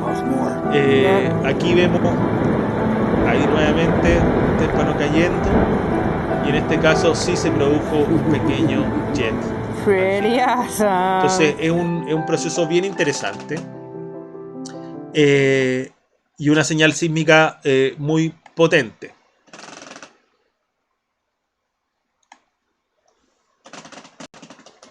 Pero como hay uno de los problemas con estudiar los Kelvin es eso, de que hay muchos procesos que pueden generar la señal. Entonces es muy desafiante tratar de interpretar, de entender, si uno ve una señal, saber a qué corresponde, si es un Worthington Jet, si es que el témpano golpeó el hielo, o si es solamente el témpano contra el agua, o el témpano contra una melange, o el témpano contra otro témpano que estaba en el agua, o que hay resonancia, o que el fracturamiento. Hay muchas fuentes distintas, y cada una tiene su proceso físico diferente. Entonces es difícil desenmarañar y sacar toda esa información de la señal sísmica, ¿ya? Otra fuente, como les dije, son los tremores. El tremor, por ejemplo, de los Mulan. A mí me tocó ser parte de un estudio en que instalamos sismómetros en un glaciar, y un colega del MIT analizó esas señales, y con una técnica que se llama correlación cruzada de ruido sísmico, el ambient noise de ruido ambiente sísmico, ambient noise cross correlation. Y con eso uno puede saber de dónde viene este tremor, ¿ya? Entonces, por ejemplo, este es un pedazo de 6 por 6 kilómetros en el glaciar Cascabulch, en el Yukon, en la zona donde yo hice mi tesis de doctorado. Y aquí mostramos esto lo generamos con 1 hora de datos, ¿ya? Entonces, básicamente, todo el ruido que grabaron las estaciones sísmicas, que estaban aquí donde están las X, esa y esa, él hizo una técnica que se llama backwards projection, como proyección hacia atrás de esta correlación del ruido sísmico, y puede determinar cuál es la probabilidad de que ese ruido venga de una dirección determinada. Entonces, las zonas blancas son zonas en que hay muy poca probabilidad de que el ruido venga de ahí durante esta hora, de las 1 de la tarde a las 4 de la tarde. Bueno, pero esto era tiempo universal. Ah, no, estaba menos. De la 1 a las 2 de la tarde, ¿ya? Hay muy poca probabilidad de que el ruido venga de acá, casi cero, muy poca de acá, bastante de acá, y mucha probabilidad de que el ruido venga de acá. También mucha probabilidad de que el ruido venga de acá y de acá. Entonces, esto les permite saber identificar ese ruido y saber de dónde viene. Y en este caso, cuando comparamos este mapa que generamos de probabilidad de dónde viene ese ruido con una imagen satelital, nos dimos cuenta que los dos lugares con mayor probabilidad, es decir, veíamos un lugar aquí, otro lugar aquí, tienen probabilidades más altas, pero esos lugares de mucha probabilidad aquí y aquí correspondían con dos Mulan, dos sumideros súper grandes que estaban en superficie, ¿ya? Entonces, básicamente lo que estábamos observando era la posición de estos Mulan. Y lo interesante aquí es que uno, si en zonas, aquí era fácil corroborarlo, pero en zonas donde no hay Mulan en superficie, uno podría ocupar la misma técnica para identificar fuentes de ruido bajo la superficie, que pueden ser canales subglaciares. En este caso eso era lo que queríamos, pero el ruido de los Mulan era tan intenso que ocultaba cualquier señal de los canales subglaciares. Pero si se repitiera este experimento un poco más arriba, en la zona donde no hay Mulan, probablemente seríamos capaces de ver de dónde viene el río, de dónde viene el ruido, y en este mapa tal vez podríamos ver el trazado de estos ríos subglaciares. Y hay trabajo en progreso para tratar de lograr eso. Entonces eso es bien interesante, y en muchas técnicas se ocupa esta correlación de ruido. Se ocupa también en los volcanes, porque en los conductos volcánicos se producen muchos de estos tremores sísmicos. Y esta correlación de ruido ambiente es una técnica relativamente nueva, que es muy interesante porque ocupa el ruido, lo que antes se pensaba que era inservible, para entender dónde están las fuentes de ruido y dónde está la acción básicamente en una zona. En el caso de un volcán, dónde está la fuente de ese, y qué forma tiene la fuente de ese tremor volcánico. Y en este caso pudimos identificar dónde estaban los Mulan, los sumideros. Pero hay otra manera de interpretar los sismogramas que no es solamente mirando la señal, la forma de la onda, ¿ya? Y eso parte de una cosa que se llama el análisis en frecuencia, y la herramienta por excelencia para realizar este tipo de análisis es la transformada de Fourier. ¿Qué es la transformada de Fourier? Es básicamente una técnica matemática que permite que cualquier señal, como esta de acá, yo la puedo escribir como una suma de señales regulares, de senos y cosenos, de ondas perfectas regulares. En este caso, por ejemplo, se podría decir que esta señal es igual a la suma de todas estas ondas. Es decir, si ya hablamos de cómo se suman las ondas, si se suman y en las zonas donde los máximos coinciden se suman, donde un mínimo y un máximo coinciden se restan. Entonces, si yo tengo muchas ondas con distintos desfases, si se fijan, el pic de esta no coincide con el pic de esta ni con el pic de esta. Si yo tengo muchas ondas con distintos desfases y distintas amplitudes, yo las puedo sumar y puedo generar cualquier señal. Entonces el análisis de Fourier lo que permite es descomponer cualquier señal en una suma de ondas de frecuencia específica. Aquí vemos que hay muchas frecuencias. Hay algunas oscilaciones de largo periodo y otras de periodo más corto, ¿ya? Entonces están todas estas frecuencias mezcladas, todas estas amplitudes mezcladas. Y la transformada de Fourier me permite, es un método matemático que me permite decir, ok, esta onda, esta señal está compuesta de todas estas señales. Y cada una de estas tiene una frecuencia particular y una amplitud particular, ¿ya? Estas de acá abajo son de baja frecuencia, longitudes de onda larga. Estas de acá arriba son de alta frecuencia, longitudes de onda corta. Cada uno tiene una amplitud distinta y una fase distinta, es decir, el punto donde llega al máximo. Y con todas esas, si yo las combino y las sumo, me dan esta de acá. Esa es la idea de la transformada de Fourier. Entonces la idea es que si yo tengo esta señal en el tiempo, ¿ya? Por ejemplo, esta señal que está aquí, en el tiempo. Es decir, aquí esto puede ser 0 minutos y esto puede ser 10 minutos. Y en el tiempo la señal va bajando, baja una amplitud negativa, su amplitud positiva con esas oscilaciones. A través de Fourier yo puedo descomponerla y decir, esta señal está compuesta de una señal de baja frecuencia, de esta amplitud, ¿ya? Otra señal de más frecuencia, de esta amplitud, y otra señal de mayor frecuencia, de esta amplitud. Cada una con su desfase. Entonces, básicamente lo que yo digo, estoy generando lo que se llama un espectro de frecuencias, que es esto que tenemos acá. Esta es la señal en tiempo y esta es la señal en frecuencia. Básicamente en frecuencia yo voy a tener un pic en la zona donde hay una onda que de esta frecuencia es muy importante. Entonces digo, mi señal si tiene un pic aquí, significa que de esta frecuencia, que puede ser 10 Hz, porque tiene mucha señal de 10 Hz. Tiene una componente de 10 Hz muy importante. Después no tiene ninguna frecuencia, hasta que de repente, por ejemplo, en los 5 Hz, hay otra componente bien importante. Entonces mi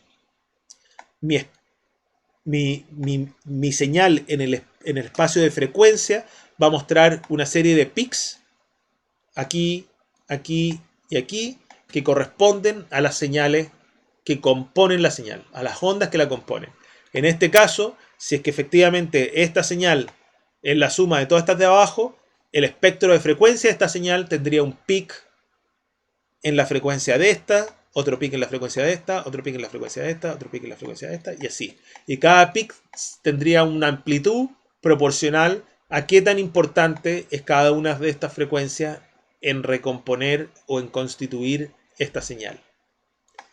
Entonces, esa es un poco la idea del espectro de frecuencia. Entonces, yo agarro mi traza, que está en el tiempo, amplitud versus tiempo, y la transformo en sus componentes de cada frecuencia. Entonces, de amplitud versus tiempo, paso a amplitud versus frecuencia. ¿Cuál es la amplitud del componente de cada frecuencia que corresponden a esa traza sísmica? ¿Ya? ¿Cómo se calcula esto? La transformada de Fourier está dada por esta fórmula integral de acá arriba. Esta es la fórmula continua, en que normalmente este sombrerito representa la transformada de Fourier de una función. Entonces, si la función se llama f, la transformada de Fourier es f con sombrerito. Entonces, la transformada de Fourier de una función que depende de una variable que aquí se llama psi, es la integral de menos infinito a infinito de la función por una exponencial, que e a la menos 2 pi i, donde i es el número imaginario, la raíz de menos 1, por x, el valor en que estoy integrando, y por psi, que es el valor en que quiero evaluar la transformada de Fourier. ¿Ya? En el caso discreto, como los sismogramas, en que yo no tengo una función continua, sino que tengo muestras, como los que hicieron en la tarea, que tenían 512 muestras, ya no tengo la función continua, solamente tengo muestras en ciertos valores, se ocupa lo que se llama la DFT, o Discrete Fourier Transform, transformada de Fourier discreta, y que está dada, que es bastante más simple, está dada por una sumatoria nomás. ¿Ya? Por ejemplo, sería la sumatoria, si yo tengo n muestras, que en el caso de su radargrama, por ejemplo, n sería 512, si tengo n muestras, la transformada de Fourier para una muestra, digamos para la muestra 1, por ejemplo, es igual a la sumatoria de cada una de las muestras, de la 0 a la n-1. En el fondo aquí son n muestras, entonces si se parte de 0, uno llega hasta n-1, por e a la i 2pi por k, que sería la muestra que estoy evaluando, la 1, por la muestra de la sumatoria dividido por n. ¿Ya? Entonces simplemente yo hago una sumatoria de todas mis muestras multiplicados por este factor que incluye el valor de la muestra donde estoy calculando la transformada de Fourier, k, y esto me da la transformada de Fourier para ese valor, es decir, me da la importancia de una frecuencia particular. ¿Ya? Entonces mi primera muestra va a pasar de ser una amplitud en el tiempo a una amplitud en el espacio de frecuencia. Y el k obviamente va de 1 a n también. Son mis k muestras. Entonces para cada una de estas k, de una de estas muestras, de las 512 muestras en el caso radiograma de su tarea, yo tengo que calcular una sumatoria de n muestras multiplicados por este factor. Y el algoritmo más utilizado para calcular la DFT es la que se llama la Fast Fourier Transform, o FFT, ¿ya? Que es básicamente un algoritmo que permite hacer este cálculo de manera muy rápida, porque básicamente aquí, como tengo esta sumatoria, si tengo n muestras, la cantidad de sumas que tengo que hacer es n al cuadrado. Y ahí este proceso de la Fast Fourier Transform tiene algunas optimizaciones que permite hacerlo con menos sumas, ¿ya? Entonces cuando logro hacer esta Fast Fourier Transform, logro la transformación que vimos arriba. Tal vez debería haber explicado esto antes. Básicamente paso de esta señal en tiempo. Cada traza es una de estas, es una señal así, y la descompongo en su frecuencia. Entonces ahora la traza está aquí vertical, ¿ya? Y veo todas las frecuencias que componen esa traza. Entonces ya no tengo la amplitud versus tiempo, sino que tengo la frecuencia y veo cuál es la potencia que hay en cada frecuencia. Entonces esta zona roja de acá me dice que en torno a los 3 Hz, perdón, lo voy a poner en rojo para que se vea bien, en torno a los 3 Hz me aparece mucha potencia. Es decir, que este Worthington Jets tiende a generar señales de 3 Hz. ¿Ya? En 30 Hz prácticamente no tengo nada de energía en 1 Hz muy poca, se produce pero no tanta, y el máximo está en estos 3 Hz. Entonces analizo la señal en función a qué tan importante es cada frecuencia. Entonces, por ejemplo, ¿qué se puede hacer con esto? A ver, déjenme bajar hasta aquí. Estamos acá. ¿Qué puedo hacer yo con esta transformada de Fourier? Por ejemplo, puedo estudiar las distintas frecuencias donde se produce este ruido, este tremor, producto del flujo de agua dentro del glaciar. En este ejemplo se hizo un estudio en un glaciar en los Alpes, y lo que vemos en el gráfico de arriba son datos hidrológicos, ¿ya? Entonces, en la línea...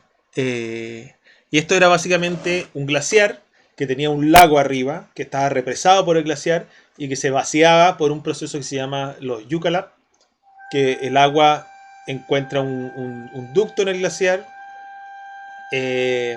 Cuando alcanza cierta presión, encuentra un ducto en el glaciar, lo amplifica, entonces el lago se vacía por debajo del glaciar, básicamente. Entonces, en azul está la descarga del río proglaciar, cuánta descarga salía al frente del glaciar.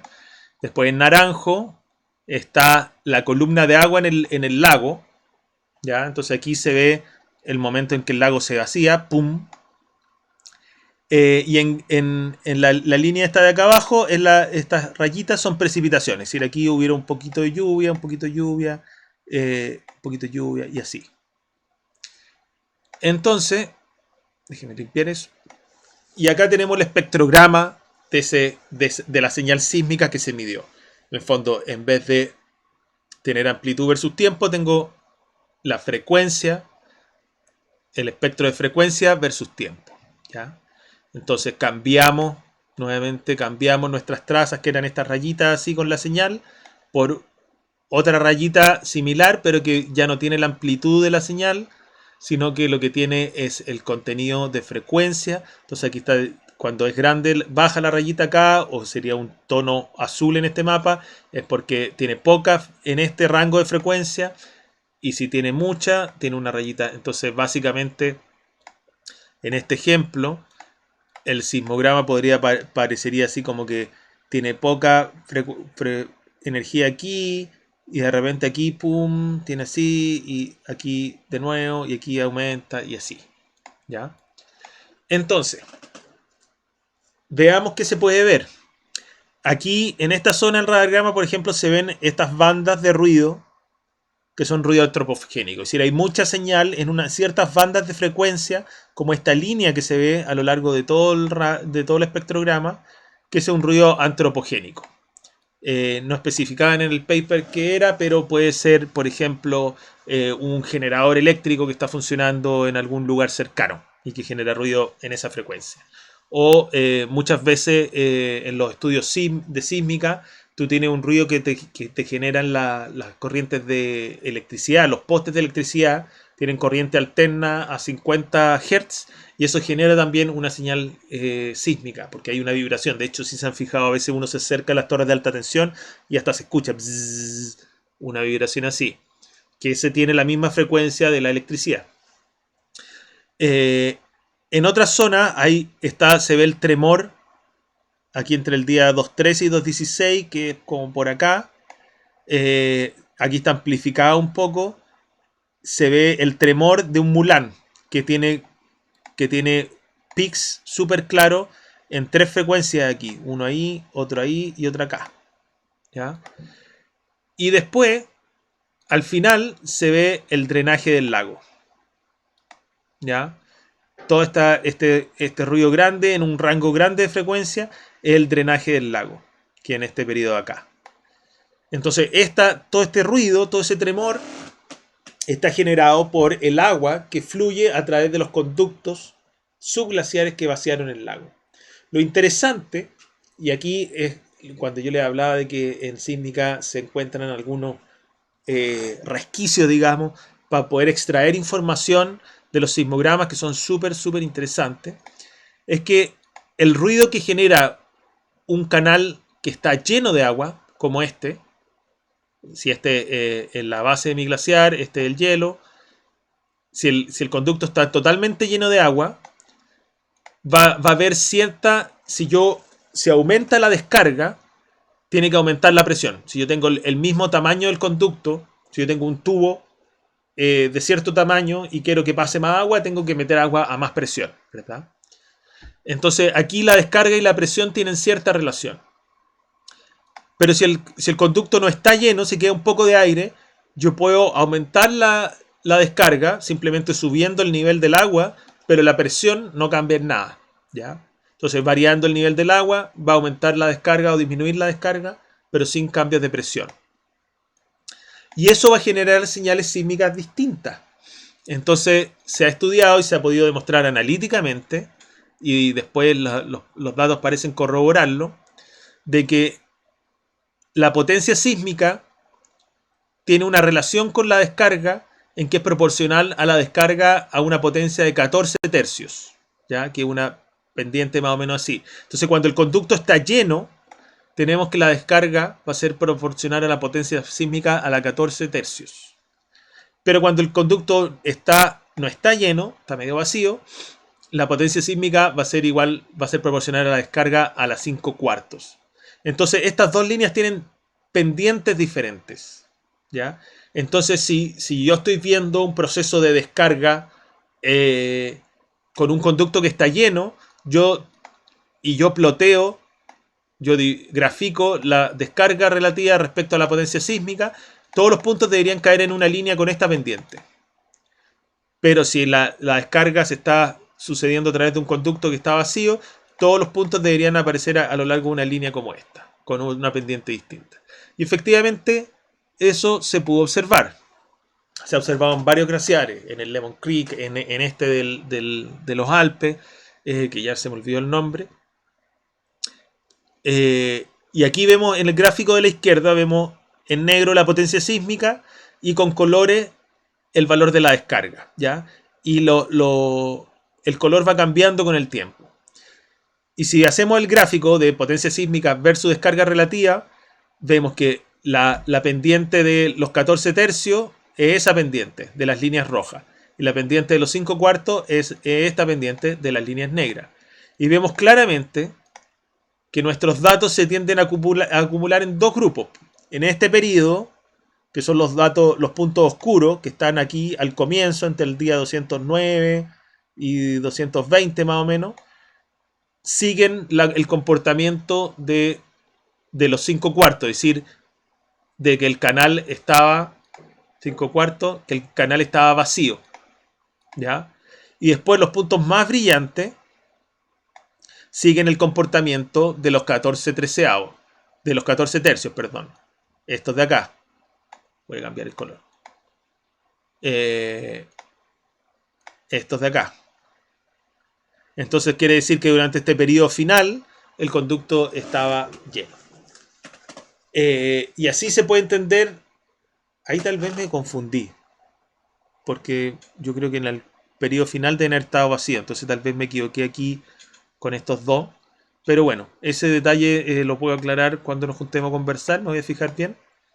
Pero esa es la idea, básicamente estudiando cómo varía la potencia sísmica que yo mido respecto de la descarga que yo mido en el río, yo puedo saber bajo qué régimen de descarga estaban funcionando los conductos dentro del glaciar. Y eso nuevamente me permite entender los procesos que están pasando, por qué la velocidad del glaciar cambia. Si yo hubiera graficado aquí velocidad también, hubiera tenido que el glaciar cambie su velocidad en la medida que cambia el grado de presurización de la base, etc. Entonces son procesos.